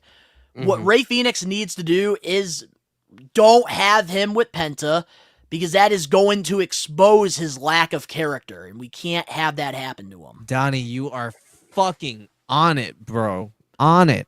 We can't have that happen to Rey Fenix, because I think if you do pair him up with Penta and you do the Lucha Brother thing, everyone's going to see, like, Phoenix is the Jannetty here. I don't want because Lucha Penta Brothers. has that aura. And that's why, like, he stands out more. When they eventually and you know, obviously inevitably do get together down the line, I don't want their name to be Lucha Brothers. I want it to be something else. Like, I want them to have a new complete revival and fresh start in WWE and give them some actual Wait a serious minute, credibility. James Jones. No, all three of y'all had your Wheaties this morning. Hell yeah, we're all first on the same page with everything y'all talked about today, and I love it. Hell yeah. Hell yeah, I appreciate that, James. Well, welcome to the Maniacs. We did have our Wheaties this morning. We did, man. We're episode cooking, bro. 150, baby. 150 is a huge episode. Wait till episode 200. I don't know where the fuck we're going to be storyline-wise by that time, but it's going to be a banger, so you don't want to miss it, man. At the end of the show, I will tell you what my goal is for episode 200. Oh, sweet. Okay. Well, let's keep it going. Let's get this train moving. It going. So, there is something new that I do, because I know I tried talking to you guys about this a couple weeks ago. Yeah. Let's book WrestleMania 41. But I know you guys didn't really have the time to do it this week, so I decided, why not let me knows do best, it. ladies and gentlemen. Okay. Ricky knows best. Believe in me. Ricky knows best, John Cena. Okay, thanks, Ricky. All right, I guess Ricky's hit the gonna wrong come in here. He hit the wrong video. Botch. Anything can happen live. All right, I guess we're gonna listen to Ricky, man. They do it too sometimes. This is John Cena. His John Cena thoughts. Yeah, guys. this is definitely got to be a Cena. But that's my opinion. He's so over. Ricky Get knows those numbers best, up, ladies Ricky. and Get gentlemen. those numbers Ricky up. knows best. Believe in me. God All right, we're at bless 15 you. now. We are wrestling. Shout out to the whole We Are Wrestling camp, the best one, the Lone Ranger, Voice of the Fit. Shout out to everybody in the We Are Wrestling camp. Now, everybody wants my opinions on this John Cena heel turn, his legendary John Cena heel turn. A heel turn that's not really legendary to me. I'm not shocked. I'm not surprised. I'm not excited. And this has not been the biggest heel turn since Hogan. And nor it is better than Hogan. That's why you're going great, Ricky. Only reason this heel turn is getting so much love, headlines, and heat, like look at that so-called heat, is because social Ricky, media we got is backing beef. it up. Number one. Number two, everybody knew this heel turn was going to happen. How does he spike the It numbers all every pointed time? to Cena regardless. He's got that touch. We just lost two. Yeah, look at that. Look at that. Look at that, Ricky. Everybody knew Cena was going to turn heel. The rise and fall of Ricky. Cody wasn't going to do it. And Cody shit should be dead. studied. I'm trying to hear what Ricky's got to say. He's the fan so-called next favorite toy. Cody is a sellout, first and foremost. Whoa. No hate for Cody. I ain't got no love for him either. But whoa. All in the same too. This I will turn, explain why he thinks that. It's not bigger than Hogan's. Hogan actually legitimately had everybody feel like he stabbed your heart out. Like, what the fuck? That was cinematic. Like, he had everybody legitimately mad. Like, the era back then made Hogan's heel turn so legendary that people were actually mad. The kids were actually mad. Everybody actually felt stabbed in the back. It felt like Superman actually turned evil. No hate, but he hating. Cena's heel turn is a bootlegged version of that. Well, I mean, back And then, everybody, like I was said, very everybody much sees alive. the difference Oh, is God. we had to pretend to be shocked. We all had to pretend and act like it's cinema. This thing is not feeding families. Like, y'all need to cut this scrap out. Because y'all clearly living in the moment. And then when this heel turn's talking about in 20 years, y'all not going to come back to us saying this is the greatest heel turn. Y'all going to turn on it. It's just a 15 minutes flash in the pan heel turn. It's only good right now because it's John Cena. John Cena, then, he literally is a face literally halfway in his career. Now that he officially turned heel, everybody's like this. Oh, now I'm intrigued. And it's too late for him to turn heel because he's about to retire. I'm not going to see enough of heel Cena if he's going to retire. Unless the retirement is a work, we're not going to see enough heel Cena. So this is all a waste of time. He should have turned heel several years ago. Therefore, fans will be a lot more interested and more invested. Nobody's going to be invested in this heel turn, I guarantee you. Y'all can call me crazy or whatever. Y'all not going to be invested in this heel turn in several months. Y'all just like things, and then when it happens after that, and when it starts to die down, everybody turns on it. Y'all not going to be fans of this heel turn. And like I said, Cena's going to retire. That makes me even more mad that he's going to be a heel for a few months. And we're probably not going to get that much in a few months from him. And he's barely there. He's a part-timer. If Cena can do every show from here on out, and you're convince me otherwise, maybe I'll say it's one of the greatest heel. I'm not saying it's one of the greatest heel turns right now. I'm not even saying it, period. And I'm not shocked. Like I said, I'm not excited. This is my opinion. Y'all call me crazy or whatever. I do not care. I don't care, brother. I can go on for hours. I use the Hogan brother. But I'm going to keep it short and sweet. You want my opinions? There was nothing short and nothing sweet about this, Ricky. Short and sweet for y'all. Peace out. We are wrestling. Wow. All right, nah. That might have been one of his best takes. Nope. I want his resignation in my email by the morning. Nah, dog. I want that motherfucker fired by the morning. Nah. No, okay, wait, real quick before people take out of proportion what I'm saying. Not his take. I'm talking about like the way he was talking. He had his facts. He did have his facts prepared. He was prepared. He did his homework. That's what I'm acknowledging when it comes to Ricky. Ricky is like a straight old school fan. You can definitely tell where his mindset it tells in the fucking grays. Oh my god! Like I said, Hulk Hogan's heel turn was more influential as in the pro wrestling business as a whole. You know what I mean? John Cena's heel turn, even though it's great right now, it's not going to change the landscape of pro wrestling. It's not going to you know. That's where I stand.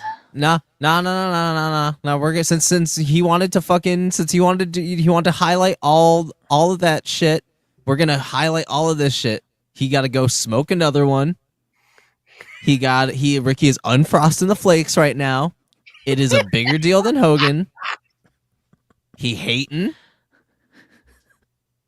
That take was hot ass. It is. It is, and I'm 50, bro. Yep, exactly. That's what I'm saying. Yeah. Although exactly. I am kind of curious. Boom. Now that exactly. John Cena's let's highlight the other ones, Donnie. Okay, here I'll highlight the other ones. I got you right here because we got Angelo in here, Pike Bomb. We also do have. I only disagree with him on Cody, which I do want to mention the Cody thing. Because I don't think Ricky's ever explained it on the podcast before. So the reason I double dipping. The reason he says Cody sold out is because he was the founder of AEW and he kind of went over to the Stack team, which is WWE. Similar to Kevin Durant when he left OKC, he blew a 3-1, and then he went to the team that beat him, Golden State Warriors. That's why Ricky said Cody sold out, because he gave up on the passion, the dream with the Young Bucks and Kenny. I think Cody going to WWE is a good thing, but he felt betrayed. Fuck AEW, yeah.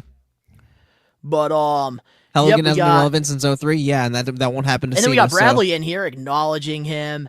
Man, don't acknowledge Ricky. Acknowledge the fact that he needs a resignation in my email.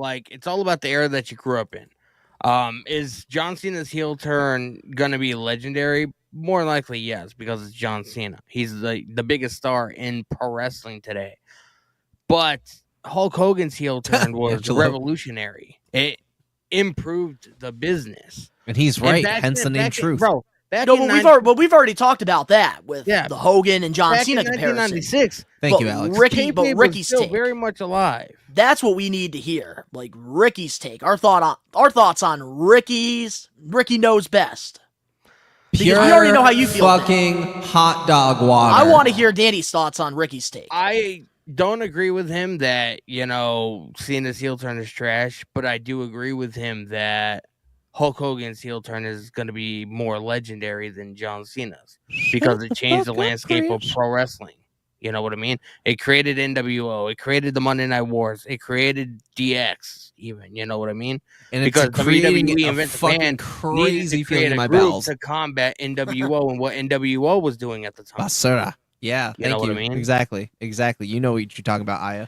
I will say this though, like I'm kind of like exactly on the same fence as you, Danny, when it's all said and done, because I do think the Hogan one was bigger than John Cena's, not discrediting Cena's. It was legendary. And that's where I agree with disagree with Ricky disrespecting the John Cena heel turn, because I think that it is definitely neck and neck with Hulk Hogan. Like there's nobody better, and I even asked Ricky on social media this week. I asked him, give me a better heel turn than John Cena besides Hogan. And he won't give me an answer. So that tells you everything right there. That's my thoughts on Ricky Knows Best. Which I think in this case, doesn't really know best, but everybody's got their opinion, and that's what makes this interesting, because a lot of the Maniacs here in the live chat is 50-50 here. Just and that I like take that. Specifically was hot dog, like was a hot bag of dog ass, bro. Man, like, we might. That was so bad. Man, we might need to bring Ricky here pretty soon on the show. I think you should have Ricky come next week and he can explain Next. I like that. I like that idea. We'll contact Ricky, but he is a little popular these days, so it is kind of hard to get a hold of him. Maybe we'll get a boost in ratings. But moving on now to Best One Donnie's WrestleMania 41 full match predictions. So I had the idea of let's fantasy book WrestleMania 41. And I know you guys were busy this past week, so I decided to take matters into my own hands and give you guys what I think is going to happen at WrestleMania 41. I figured we can go over the matches real quick. You can agree, disagree. And I do have a whole slideshow here of my WrestleMania. And I hope I'm spot on. So before we do get into this, I just want to say the way I did it was 7 matches both nights, because that's how it was at WrestleMania 40. So I wanted to kind of keep it the exact same. So there's 14 matches on this card. So here we go. Aya. And these are just no order whatsoever, no night, whatever. I just have these matches here. So we already have some matches that were confirmed. Jey Uso versus Gunter for the World Heavyweight Championship. We already know that's happening. John Cena, Cody Rhodes. We're going to be talking that in our main event topic. Charlotte versus Tiffany for the championship. We already know that's happening. And this match I think is going to happen. Talked about it earlier. Triple threat match for the Women's World Championship. Io, Rhea, Bianca. Then I also do have AJ Styles versus Logan Paul happening, because they've been kind of teasing that the last couple weeks on Monday Night Raw. And AJ's calling him out next week in Madison Square Gardens. Yep. Then I think we're going to be getting the WWE Tag Team Championships. We're going to get a 3-way, maybe like a ladder match or something. Street Profits, DIY, Motor City Machine Guns, because they've been building that.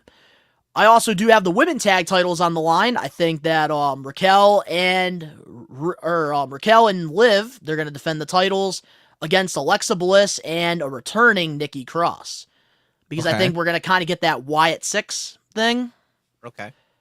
Moving on, I do have the triple threat match. I think it's going to be CM Punk versus Seth Rollins versus Roman Reigns. Roman's going to get involved in that steel cage match next week. Drew McIntyre versus Damian Priest, because Priest cost McIntyre to Chamber. Jacob Fatu versus Solo Sikoa, which I think it's a little too soon for this match, but I do see them trying to make it happen. I do too. They've been building it for a while. Randy Orton versus Kevin Owens, which I do wish it was Sammy versus Kevin. And then I do have the Intercontinental Championship being in maybe a 5-way scramble match.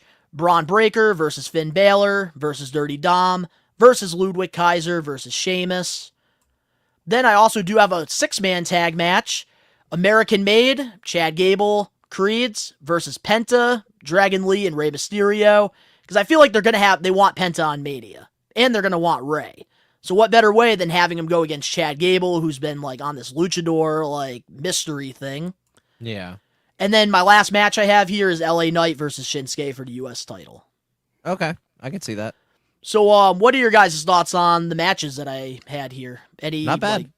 Not bad. I like majority of them. The only one I really don't really care for is the American Made and Chad Gable versus Penta and Dragon Lee and Rey Mysterio, because I feel like you would have to sort of introduce Penta to being like a new member of LWO, and I just feel like that's going to be a massive fail. You know, like LWO has not been successful whatsoever, and they're sort of like an afterthought. Well, with Chad, but here's the thing: you don't really have to have him in LWO. The reason I think that like this would be a solid 6-man is because Chad Gable, he is trying to disrespect luchador wrestling. And that's the thing with Penta and Ray, they're both going to agree, I think, on that. Like, they want to protect lucha wrestling. I would replace Penta with Ray Phoenix, have Ray Phoenix in that match, and I would take out Dominic Mysterio out of the IC Scramble match, and I would put Penta in its place because Penta's been having issues with Ludwig Kaiser. Ooh, you see, I was gonna do that. I was contemplating because I don't know. I feel like I can't see a WrestleMania without Rey Mysterio, even though like we don't want to see Rey really because he's a little bit past his prime. But I just don't see WWE like just taking like the Hall of Famer and just not having him on the card. And then so I was trying to find a way to get him having on there. Dom in the match with Finn. It's a little too early to really know for sure. But Finn is already pushed for a massive singles run, so I think honestly he might be winning the IC title soon. I would take Dominic out of that match and put Penta in his place because Penta's been having issues with Ludwig Kaiser. It does make a lot more sense. So yeah, Penta in the IC title picture for Mania, multi-man or singles. I think Penta might win it. If it's not Finn, it's definitely going to be Penta. I think Braun Breaker's going to be going to the I main, feel like Braun main Breaker, I think he's above the IC title currently. Same. Like, you know. He's just not prepared yet for the world title, but he's close. Yeah, and I just think right now, especially with like all the hot stars that they have, it's very hard to be a great mid-card champion in this era of WWE because there's so many people that you can argue and say, like, this person deserves to be this champion. Yep. There's so much talent right now in the WWE, and I think that's why, like, LA Knight's U.S. title run kind of fell short because a lot of people, because they didn't really have anybody, like, prepared to go against them, so it was like, that's it. It's just useless builds, yeah. And then Braun Breaker had all this momentum, and he's kind of lost it because there's so much other talent right now that people want to see hold that championship, so they're not invested in that. I could actually see that, having Braun Breaker drop the IC title, and then like a couple months down the line or whatever, have Braun Breaker feud with Jey Uso Very and have stacked. Jey Uso drop the title to Braun Breaker. Yeah. That is also another possibility, but I figured might as well, share my thoughts on the WrestleMania 41, what I think is going to happen, because now that Chamber's over, we are officially on the road to WrestleMania. Bro. Pretty solid take, though. Hell yeah, appreciate that. I did my homework. Yeah. So, with that being said now, before we get into our main event, let's get into the We Are Wrestling Getting Put Over segment, where every week, all three of us, we pick one past, present, or future professional wrestler, and we put them over. Last week, I got to pick, and I wanted to put over one of my favorite wrestlers as a child, and that was Scotty 2 Hotty. This week, Danny, it was your turn, even though it shouldn't have been your turn because you didn't do your fucking homework last week. Who are we putting over, Danny? We are putting over Sami Zayn, man. The Mick Foley of this generation. Ooh, okay. The Mick Foley of this generation. I like it. And Sami Zayn, very underrated talent, and the way we like to do this with our live episodes of the podcast, so if you guys are in the chat, we're going to ask you guys some simple questions here. We want to know from Sami Zayn, your favorite title run, favorite match, favorite segment, favorite year, favorite rivalry, and one what if. So the way we do this is, we all have answers, we're going to go over them, and then we're going to go over your guys' answers. So if you guys want to tag along, that's how we do it. So, for the Getting Put Over here, we have Sami Zayn. And we always want to start off with the accolades. And Sami Zayn, very talented professional wrestler, because he did have some titles in Ring of Honor as El Generico. He is a one-time ROH Tag Team Champion with Kevin Steen, who is known as Kevin Owens. He's also a one-time ROH World Television Champion, one-time WWE NXT Champion during the beginning days, a four-time WWE Intercontinental Champion, and a one-time Raw and SmackDown WWE Tag Team Champion. And he's also an honorary Uce. Hell yeah. So now let's get into our favorite title run. So Danny, what's your favorite title run of Sami's? I picked his IC title run after he beat Gunther. Gunther's reign as the Intercontinental Champion was so legendary. And just the fact that WWE thought so highly of him, to have him be the one to dethrone Gunther at one of the peaks of his career before he became the World Heavyweight Champion, I mean, that screams a lot. You know what I mean? And I don't think anybody in WWE has more heart than Sami. Like, no matter how much he gets put down, he'll just keep getting back up. We've seen that time and time again. That's why I do consider him to be the Mick Foley of this generation. Because even though, like, Mick Foley wasn't that great of an athlete, like, the dude had heart, and he would put his body on the line and his mind on the line or whatever because he loved the business so much. Good analogy, bro. I look at Sami Zayn the same exact way. Good fucking analogy, man. Hell yeah, good take. Teach me the ways. So, Ben, do you want to let the Maniacs know what you didn't do this week? My homework, because I'm going to be honest with you, I'm not a Sami Zayn fan. It's not that I don't respect his work. It's not that I dislike him in any way. It's just when you're a superstar, one of your biggest jobs is to connect to the audience. And I understand sometimes it's just a complete flat miss with some people. Doesn't mean he's not talented, not deserving of the accolades. For me, it was Sami Zayn that I just, no matter what I do, I just cannot connect to the character. But again, no disrespect. I think his moveset's sick. I like his entrance music. I like the fact that he has the most heart in WWE that you'll find. But he's just not for me. So I would say a lot of the things that Danny has chose today to put over with Sami Zayn were a lot of my answers if I were to answer, honestly and as best of my ability as I possibly can. But, at this point, it's better to be honest than anything. So, and that's the whole point of this, man. Just honesty. So my favorite title run of Sami Zayn's has got to be the NXT title run. Even though it was short, I really enjoyed this because Sami, like, before there was a Johnny Wrestling, like, being the face of NXT, it was Sami Zayn for me. And a lot of fans out there. Like, they had their own custom In Zayn shirts. And it was one of the first NXT merchandise items that they had on WWE Shop at the time that actually sold out and did really well. Like, I really enjoyed this, him beating Neville and just having the title. It was a good way to kind of get Kevin Owens the OG involved. Fucking NXT title design, man. Fucking epic. Oh, man, one of my favorites. OG, brother. Let's go through some of the answers that the Maniacs have here. Let's so go. We have, where's Rikishi's ass? I had a better answer, that's why. I say his tag team title run is the best. Aya's favorite is the tag team titles with Kevin Owens. We got IC title. All right. Well, moving on now to our next question. We have our favorite match. Danny? I would have to go with the match that happened on Saturday, the unsanctioned match with Kevin Owens. I think from a storytelling aspect, it was phenomenal. And just the history, the video package that we saw, WWE did a really good job at telling the history.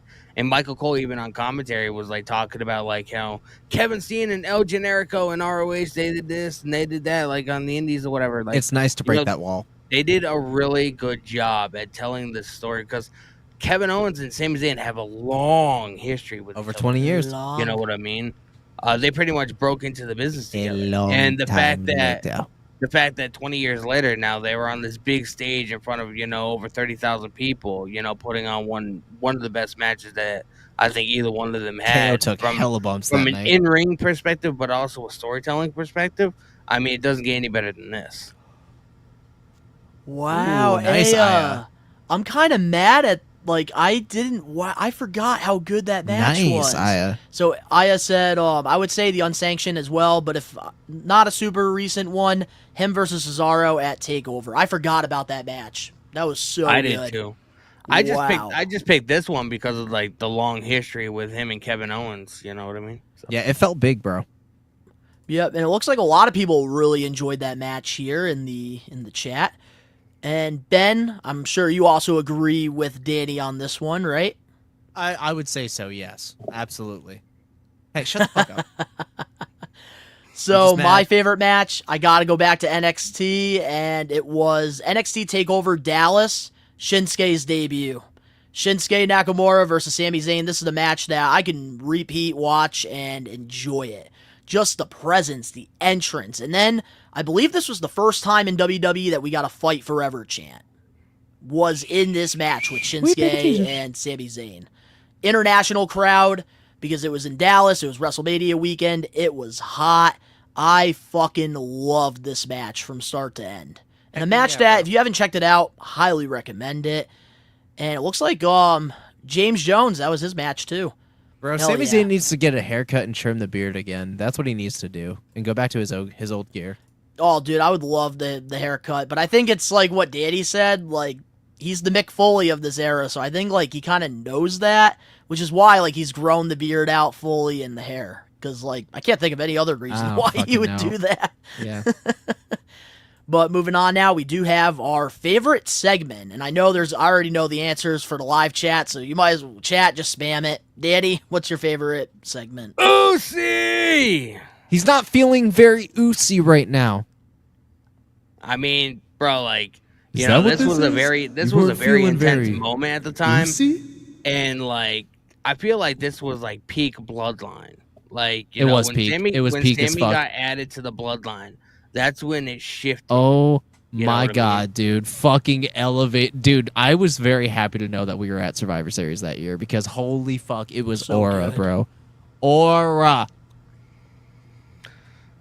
I mean, Roman was having issues with Jay at the time, and I mean, who the better than to calm things down than Sammy, man, because they were crying. Jimmy at the time was not feeling oozy. Man, this was one of the best segments for the Bloodline. I think Sammy, he was just that perfect balance for the group because you had Roman, who's all serious. You had Heyman, who was also serious, but also had some comic relief. But Sammy had that comical role, and he fit in there perfect. Because then we started to see more character out of Jimmy, Jay, even Solo Sikoa, and I think it really kind of brought the entire group together. Yeah, because they were his dogs, bro. That was his dogs. Who can forget? That scene at Royal Rumble when you know what I fucking miss? No, you know what I miss? What? I miss when Sammy used to dance all the time. I miss when he used to dance all the time, bro. Whenever fucking anybody came out, he'd be when he would down, just go. Bro. He'd be like, yo, I miss that shit, bro. I miss that shit. Dude was ultimate hype man for the Bloodline, bro. That match against Reigns was actually in Montreal, not Toronto. Well, Ben, were you dancing when you were in this little trap? Oh, dude, I was Billy bopping like a motherfucker. Bro, I honestly feel so for the audio listeners that are in the live chat or watching this on YouTube, basically there's a graphic here of Ben's face, on Sami Zayn when he was trapped in the mousetrap during his Jackass match with Johnny Knoxville. At WrestleMania. Bro, I don't honestly think anybody else in WWE would have been able to pull this match off. What he said. Sami Zayn, man, Sami Zayn's the only person that would have worked for a decent match because Sami Zayn can adapt to anything and turn chicken shit into chicken salad, bro.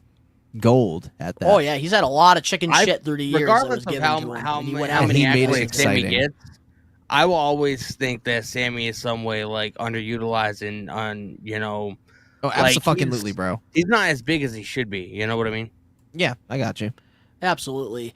But now getting into my favorite segments. Obviously, the Usi one was my favorite, but I wanted to change it up a little bit. Usi And I had to juicy, go with my bitch. second favorite. What's your second And favorite? It's got to be the conspiracy theory. Oh my I thought that this was God, a very underrated character that he got during the Thunderdome era, and I think that this is what really helped him get to the bloodline and then get to this superstar level and the connection that he does have with the audience. Like, And this he was the also start of it introduced all. he introduced Logan Paul as well.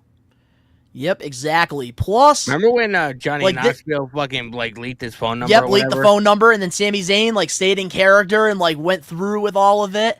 Like, I loved all of this stuff that he was doing during this time. Like, I thought that it was some very underrated character work. It and I was feel like fucking hilarious. It needs to get put over. It was hilarious, to be honest. Like, I mean, it's like the best thing about Sammy is that he really puts his all into everything he does and whatever he's offered. Okay, and here's the thing that makes this even better, because before Sami Zayn was doing this conspiracy theory thing, I think WWE fans and anybody that was probably working for WWE, like creatively at the time, thought that Sammy was just a good wrestler. That was it.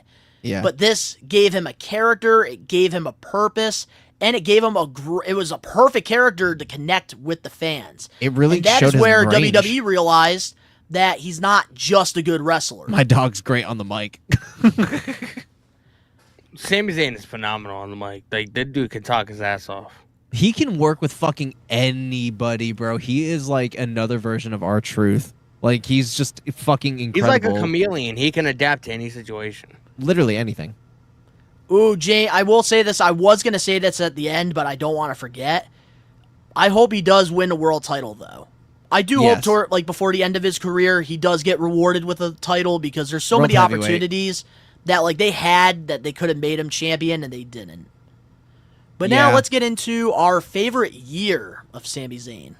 Oh, for me, probably 2022, because that was like the height of the fucking bloodline, bro. That was the height of his whole honorary. Yeah, the honorary ooze shit. I'm gonna wipe that honorary right off and make him a full blown ooze, bro. Yeah, dude, 100%. That was his best year. Was 2022. Which, Danny, you also had that, right? I went with 2022 into 2023, just because, like, I feel like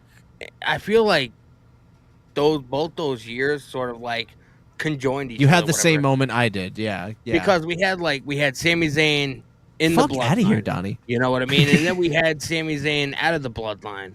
And then him and Kevin Owens went for the tag titles and beat the Usos at WrestleMania that year. Like, you know. I know it's bad Photoshop. What a roast. This dude just roasting the fuck out of me, bro. To all you audio listeners, you guys are missing on pure gold, so I suggest like definitely subbing to the YouTube channel because this is great. And joining us live every Wednesday, 5 p.m. Eastern Standard Time. Every Wednesday. Yeah. But yeah, it looks like everybody here has the same answer. The pop that he got when he hit Roman in the back with the steel chair was, I can still hear it to this day. But you know why everybody popped like that, Danny? Because all of the work he did in 2022. Yep. And mine obviously is 2022, 2023, but I'm going to have to go with my second year because I kind of wanted to be You a want little to stand different out. here. I want to stand out. That's right, 2015, Sami Zayn. Because, like, this was around the time where, like, he started working with Kevin Owens in the program on NXT, and then he got his first main roster match when John Cena was doing that United States Open Challenge, which, unfortunately, he did get injured during his entrance, because of how excited he was. What a fucking dip ass. How'd he get injured? But I really, like, enjoyed, like, 2015, 2016 Sammy. Because when he, like, went up to the stairs and, like, when he, like, he was always go, like, crazy with, like, his arms. And he pulled, I think he, like, pulled, like, a muscle or something. Shoulder or something. I don't know exactly what it is. I think Ben's looking it up right now. I am right now. So, Danny, favorite rivalry? I think I just saw it. Yep, he's moving his arm to see if he's fucking injured. I think he knows he's injured. Yeah, I think he knows. Like, I'm saying, like, he's barely moving his shit. So Danny, what's your favorite rivalry? Oh yeah, I couldn't choose my favorite rivalry. I had to go with, it's either between Roman, Gunther, or Kevin Owens. Like, I honestly could not pick. You know, I like all three of them, but some of them I like better than others. I could not pick. You know, they're all three of them. I feel like are legendary in their own right. All right, so like, what would you say is like legendary about like each of them? I feel like from a story perspective, it'd probably have to be him and Roman. You know, from a personal and story perspective, and like the longevity of it, I would have to say, you know, Kevin Owens. And from a legendary perspective, it would have to be him and Gunther because, like, you know, out of everybody that challenged Gunther, he was the one. And think of like all the challenges that Gunther had. You know, Drew McIntyre, Sheamus, etc. Like Sami Zayn is the one that dethroned him for the Intercontinental title. Like that's a legendary moment that will stand. Like it will live on. Nobody has it, forever. just him, man. Absolutely. Gunther's like an unbeatable machine, so the fact that they, you know, had him and the title reign is a big thing. You know, anybody that beats, you know, a force of that nature who is right now technically, you know, the big boss, you know, of boss fights in WWE. I remember going into that match. None of us thought he was gonna do it. Like we all were like, "Yeah, Sammy's. There's no way." Sammy's Gunther was on a like, rocket, dude. He was and then when it one happened, of the best Intercontinental title runs in our of all generation. time, the longest too. Definitely.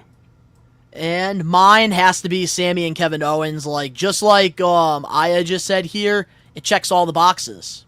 Like they came into this business together, and like they've had so many rivalries just throughout the years. They've had the partnership, and like that's why I'm kind of mad that like we got this unsanctioned match at Elimination Chamber and not WrestleMania, because with their history, I feel like it deserves to have that WrestleMania match. I get it. But I do get why they did it at Chamber, though, too. It was a big night. Yep. And there's Ben. Oh, my fucking asshole. Hey, I had to deal with me being shoved up Rakishi's ass. You could be in a fucking giant-ass mousetrap, bitch. Fuck it. Yep, so... Bro, look at that. They were babies back then. They Holy were, shit. man. Kevin Owens and Sami, they came into the business together. Kevin Owens' face is not biggest changed. what if. Yep, so now let's get into our biggest what if. We'll start off with you, Danny. My biggest what if is, what if Sami did beat Roman in Montreal for the WWE title? That was one of the biggest what ifs, I feel like, for anybody, because Roman was on this dominant run. I think we've had this what if during Roman's title run with Drew McIntyre, with Kevin Owens, with a lot of other talented wrestlers. And Sami Zayn, that was the one that I was like, damn, if there was a time, it was right here. This match had everything from, like, you know, from impactfulness to storytelling to ruthlessness. You know, I remember Roman, you know, like, dragging Sammy's lifeless body over to his wife so his wife can see, and then smacking him in the face. Like, it pretty much checked all boxes when it comes to, you know, what you want to see in a pro wrestling match. Ooh, that's a good one, Spencer. What if he never beat Gunther for the Intercontinental Championship? That's another good one, too. And Ben, your biggest what if is, what if you never got in this mousetrap? Nah, but my actual what if is what if Sami Zayn actually went somewhere else and didn't get his contract renewed? You know, that was one of my ideas running around. Yep. I What if he actually went to fucking, you know, Japan, AEW, TNA? Like, you know, what if Sami Zayn went to other territories? He would have been combating fucking Moxley and the Death Riders, because he's really good friends with the Young Bucks and a lot of people that work there. So. Okay. Man, like, honestly, it would have been kind of cool to see him in AEW low-key as El Generico. Like, I feel like some of the matches that we could have gotten there could have been so good. But I do think he did make the ultimate decision by staying with WWE. Like, great move. Yeah. But even though there's times where I really wanted him to leave, he There's stayed. just certain guys in WWE that, like, you just look at him and you're like, yeah, that guy's a fucking lifer. He's not going anywhere. Yeah, Sammy's Sheamus, one of them now. You got Drew McIntyre, you got Kevin Owens, you got Sami Zayn, you got Seth Rollins. Randy Orton. You know what I mean? Randy Orton. You know, there's just certain guys, man, that you're like, yeah, they're regardless, they're never gonna leave. I got you, They bro. can take a pay cut. They're never gonna leave. You know? What's your what if? What's your what if, Donnie? So my what if is, what if we got El Generico in WWE? It would not go over. Like, I don't know, like at least for him versus Kevin Owens. That would have been funny. Like for Like WrestleMania, dip no, like into his fucking psyche. No, like with WrestleMania, like imagine like they had the match at WrestleMania 41, and we got El Generico versus Kevin Owens. Yeah, that'd be sick. That would have been hilarious, bro. Like during the pandemic era, and this was like a big thing during that time. You know, doing cinematic matches. What if Sami Zayn was in like a storyline to where like he couldn't get out of his old head, and people were reminding him of who he used to be or whatever, and he ended up having a cinematic match, Sami Zayn versus El Generico. I feel like that would have been a hit during the pandemic. That would have been like Ethan Page versus the Karate Man in Impact Wrestling that nobody probably knows. It would have been entertaining, you know, being in the pandemic era. Not the Panera era. Yeah, the Panera era. Usually I'm the one that would have a speech. Say you're hungry without saying you're hungry. The Panera era. Come on, man. I'm good. The Panera era. But yeah, nah, man, like getting El Generico versus Kevin Owens at WrestleMania, that would have been so cool. Yeah, in the Panera era. The Panera era, bro. The Panera era, bro. The Panera era. So, guys, this week for our Getting Put Over segment, we got to put over Sami Zayn. And next week for Getting Put Over, it's going to be Ben's turn. So, Ben, who are we putting over? Next week on We Are Wrestling 151, we are going to be putting over the basic doctor of thugonomics, John Cena. We're going to be doing heel John Cena next week on Getting Put Over. Yep, so next week, guys, we already put over Cena before, but this is going to be just thugonomics Cena. Yep. So this is going to be a fun one. I can't wait. So, with that being said now, let's get into our We Are Wrestling podcast, episode 150, main event topic. And, oh man, nothing is bigger than this. We have John Cena's heel turn. And this is where we're just going to lay it all out on the line. So, Ben, what's your thoughts on it? Man, so I didn't think we were ever going to be here. But here we are. We're talking about heel John Cena because guess what, bitch? He turned heel at Elimination Chamber after over 7,000 days, 21 years. We finally got heel John Cena, man. It's going to be fucking incredible to see where he goes from this moment because as you know, if you aren't living under a rock and saw Elimination Chamber or watched the highlights, you know John Cena sold his soul to The Rock and is going to be The Rock's champion going into WrestleMania 41. Things just got real spicy, and the whole world is shooketh by what is transpired in front of our eyes and the road to WrestleMania we're on because nobody saw this coming during his retirement tour, except for a few of us. And we're about to dive into all of that right now. Guys, what is your thoughts on this whole thing? Oh, wait a minute. Bash at the beach. Looks like Phil McManus got his take. Ricky Stenicki goes back to rock hard rod. Yeah. Ricky WrestleMania, Stenicki. baby. It's the best season of all. Everything feels big. Everything feels better. Hats off to Triple H. Hats off to The Rock. Hats off to John Cena. Even Travis Scott, Cody. Everyone involved in that angle. It was done masterfully. He was probably screaming. screaming. See where it goes. I can't wait to see the interviews. I can't wait to see the build-up. I can't wait to see corporate Cena for the rest of the year. I'm stoked he's going heel on his final run with WWE. It sets up so many potential feuds, and Cena being such a god on the mic anyway, to see him with that heel energy, and even sometimes bouncing with Final Boss Rock with him. We're in for a treat, guys. I can't wait for the ride. 10 out of 10 for the end of Chamber, man. I'm stoked on this road to WrestleMania.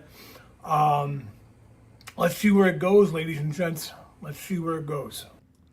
All right. Well, Phil is definitely the opposite take of Ricky. Yeah, Ricky Stenicki, bro. Fucking phenomenal movie. Donnie, if you haven't seen it, John Cena is not really your hero. And you lied.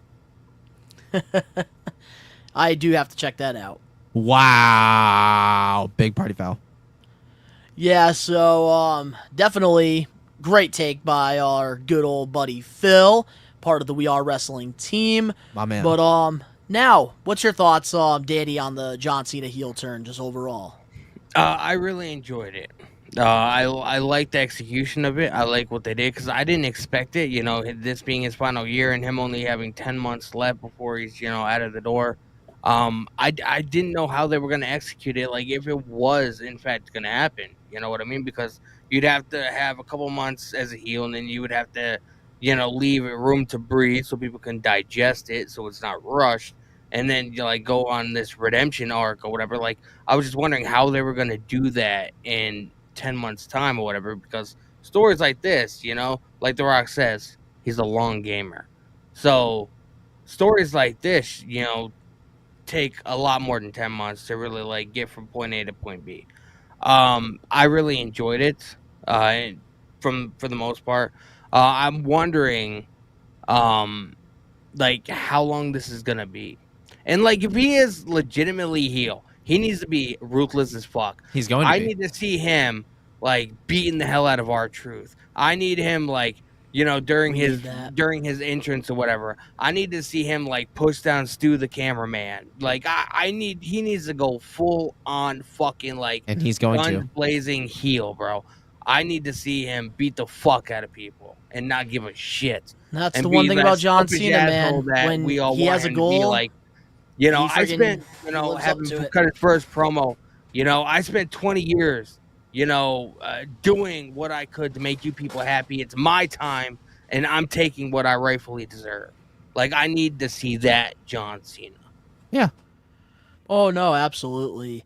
And that's the thing. I feel like we are going to get that John Cena because, he's not going to half-ass, anything he does. John Cena goes all out in what he's going to do. Oh, yeah. And there were plans that he was going to be a heel in 2012.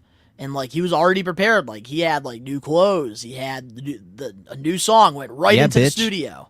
So, I don't know, man. I think John Cena, knows exactly what he's going to do. And this is what I'm going to say about the final boss and The Rock. Because if you guys haven't checked out my reactions that I do for Monday Night Raw, Friday Night SmackDown, I question a lot of the things that the final boss is doing. And let me tell you, after Elimination Chamber, I am not going to be questioning The Rock anymore and what he does. Because it all makes sense now. What happened at Bad Blood makes sense. What happened at the Royal Rumble, or not Royal Rumble, what happened on the Raw on Netflix makes sense. Maka Sansa. So yeah, now I learned my lesson here. I will not be questioning anything that the final boss does. And bitch. After the press conference at Elimination Chamber, getting to kind of see the inside of the way The Rock's mind works, I think that he's onto something. And I feel like in 2025, the heels and the faces, it really isn't a thing anymore. And I think I like that The Rock is playing both sides. It makes sense. I got you. And I feel like he's a couple steps ahead of the game than a lot of us right now in the pro wrestling community. Yeah, 100%. But man, with John Cena's heel turn, the question I have for you guys is, do you think he does get his 17th WWE title? Yes. I do, but here's what I want to bring to the table as far as that. Fuck. Do they give it to him as a heel, or do they wait till? Because I feel no, he's gonna take it as a heel. Being, becoming 17-time world champion, I feel like that's a moment to be celebrated. And if he's a heel, being yeah, motherfucker, see what I have. I mean, it's not exactly gonna be. He's gonna take it. He's gonna take it as a heel, bro. That we're in for a long ride. He's not turning face again until maybe. I'm going to say it right now. It's a hot take. His final match. And I think it's going to be after the match or towards the closing end of the match. He's going to finally turn everything around. It's going to be a big moment. It's going to be a big moment, bro. Ben, I agree with you. Yes, thank you. 1000%. Yeah, I think it's going to be his final match, and it's going to involve some kind of massive storyline that's going to all come to an end. And it's going to be dependent on John Cena for what that outcome is. And I think John Cena is finally going to turn back around. Before you give your thoughts, Danny, here's why I agree with Ben. And I think that this is a real possibility here because John Cena will win his 17th WWE Championship. It could happen at WrestleMania with the help of the final boss. Yep. And John Cena is going to be everything he didn't want to be. Mhm. And he's going to he is realize going, it. And he's going to realize it after he loses the championship in his final match. And I think that that's where, like, The Rock's going to pretty much, like, turn on him or whatever. Yep. Probably attack him because, like, he let The Rock down, the final boss. And then that's when John Cena's going to hit him with the AA, apologize to the fans, and kind of get, like, emotional. Yeah. Because I think that Yeah. John Cena is going to regret the way that he holds his 17th World Championship. Because John Cena was one of the workhorses that, like, if he was a champion, he was defending it. He was Yep. not somebody who was going to be a part-time champion. And I think we're going to kind of get that with this heel Cena. Once this fucking movie's done filming, dude, he's going full time again. So I would not have him retire as a heel. I wouldn't do he's that. not going to retire as a heel. I think he's going to be a heel until probably, like, towards the end of the run. Maybe, like, Survivor Series, probably. Possible. I would keep him heel until SummerSlam. At latest, Bad Blood. That way you have a couple months to really, SummerSlam. like, let it breathe. You know, Come on, that's SummerSlam, what I'm that's saying. not enough time, dude. That's what I'm saying. 10 months is not enough time. But to you know do what would be all crazy? You know what would be actually that. crazy? What if if John it's Cena before- is being a heel here and he's working all of us? What if That he's this not isn't retiring? him retiring? Even though it probably is, because John Cena, I don't think, would lie about that. I Then mean, again, he turned heel. I just go by what The Rock said. He's a long gamer, you know, long telling story. Like we left off during Raw after Mania last year, and we're picking back up now a year later. I see this going a lot further than December. Ooh, Angelo said he needs to go bald again. I don't think so. Not during this heel turn. Not during this heel run, because that's what we want. If anything, Cena's he'll going to make be a his bald heel. spot bigger. He needs to keep that. Yeah, he needs to make the bald spot on his head bigger. Shave it down all the way to the skin. And also put some polish on that bitch so you see your reflection in it. Make the fucking light burn his scalp. My eyes! You hear some motherfucker in the back. My legs. Dude, honestly, like, with John Cena, man, like, with this heel turn, like, I'm excited to see, like, what's going to happen here. Yeah. And I hate the fact that we Gonna have be to wait a interesting. couple weeks. I hate the fact that we Let have it to cook. wait. Let it cook. Yeah, let it cook, man. Definitely going to have to let it cook. But I do want to ask you guys, though, like, overall, like, what were your thoughts on Travis Scott being involved in this? Nope. Not going there. What's your thoughts on it, Danny? I understand why he was there, you know, because he has a star power, and The Rock is all about, like, you know, the whole premise of the storyline is, you know, he wanted Cody's soul because he was going to give Cody, you know, all the fame, all the notoriety, all the money, everything that he could have dreamed of. And I mean, even though people may not like him, like, who's bigger than Travis Scott, you know, and The Rock parading, like, look who I'm friends with. You know what I mean? So I understand from a logistics reason why Travis Scott was involved. It would have been hilarious if they would have called Drake into the ring, because Drake was right behind the commentary desk. No, they heard that he like him young. Well, he But, does like Liv Morgan, apparently, because he followed her on Instagram this week. Because he's trying to strike a chord, and it's probably Alex Johnson, you're going to have to do something minor. about that. Drake's trying to slide in your girl's DMs. Drake's not like us. Drake's not like Fucking us. Alex Johnson's gonna be sending a bunch of hate mails to this Muscle guy. on the beat. But I understand why Travis Scott was there. I don't think it was a smart idea to have him like really involved, like, you know, like the whole smack to Cody, unless that was an audible and Cody was just, you know, told Travis to smack him to make it realistic or whatever, gave him a reason to be there. I don't know, but I mean, he busted Cody's eardrum and fucking gave him a black eye, so it probably wasn't a smart move. I am curious, though, to see, like, because he is training, like, who is he going to wrestle? Like, that's, like, kind of, like, what I'm wondering. Bad Bunny. Because I'm curious to see that, because that's the thing that scares me about Travis Scott being in all of this. I don't want Travis Scott to ruin this John Cena heel turn run. And that's the thing that concerns me, because he already injured Cody Rhodes with, like, the eardrum and, like, the eye. So, He was like, doing some weird shit with like Sage or whatever, and everybody was like, "Oh my god, is he smoking weed in the ring?" I thought that was happening too, but he was like saging like the demons. he saw what the Rock did. Yeah, Kyrie Irving did that. He was on my Brooklyn Nets team, and he did that like in like the Boston Celtics arena because he left Celtics to go to my team, and he actually did that same thing. That was great, but I don't know, man. Like maybe Travis Scott is training to have a match with Cody Rhodes or something. And then Cody Rhodes will beat the shit out of him like Kurt Angle did to Shane McMahon at like King of the Ring 2001. That'd be pretty good. I could see it. But any final thoughts on the John Cena heel turn? What do you want to see in this run?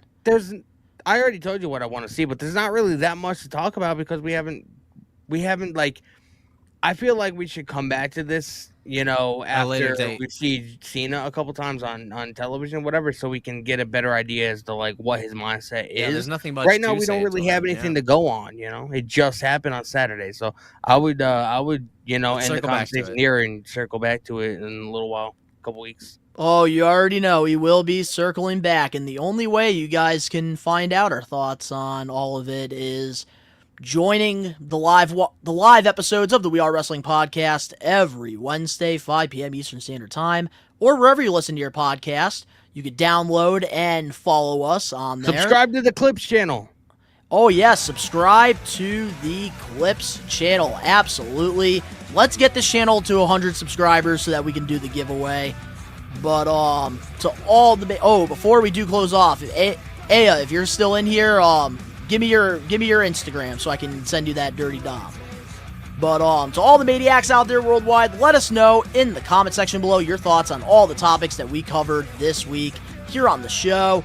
If you guys enjoyed this, make sure to smash that like button now.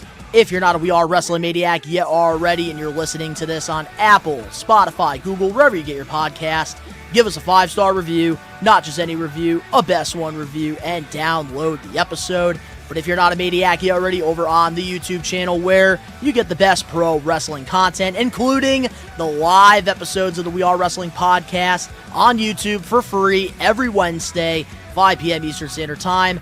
Recommend you guys to hit that subscribe button now, turn on the post notifications. The link's down in the description below. You can go follow Ben, Danny, and myself over on our personal social media pages. You can go check out Ben's Twitch channel. He's doing streams over there all the time. You can go check out Danny's YouTube channel where he's doing live watch-alongs to the weekly shows. Something you don't get. 15 minutes for AEW Dynamite. If anybody something that you guys don't get here on the We Are Wrestling channel, because I do reactions to the shows, but Danny is doing live streams over on his channel. You can check that out. Also, if you guys want to go check out my wrestling figure channel, Best One Donnie, you can check that out. All the links down below. And of course, to all the We Are Wrestling Maniacs out there worldwide, I will be live this Sunday for AEW Revolution, live watch along. And to all the maniacs out there worldwide, we are Take It Over. Peace.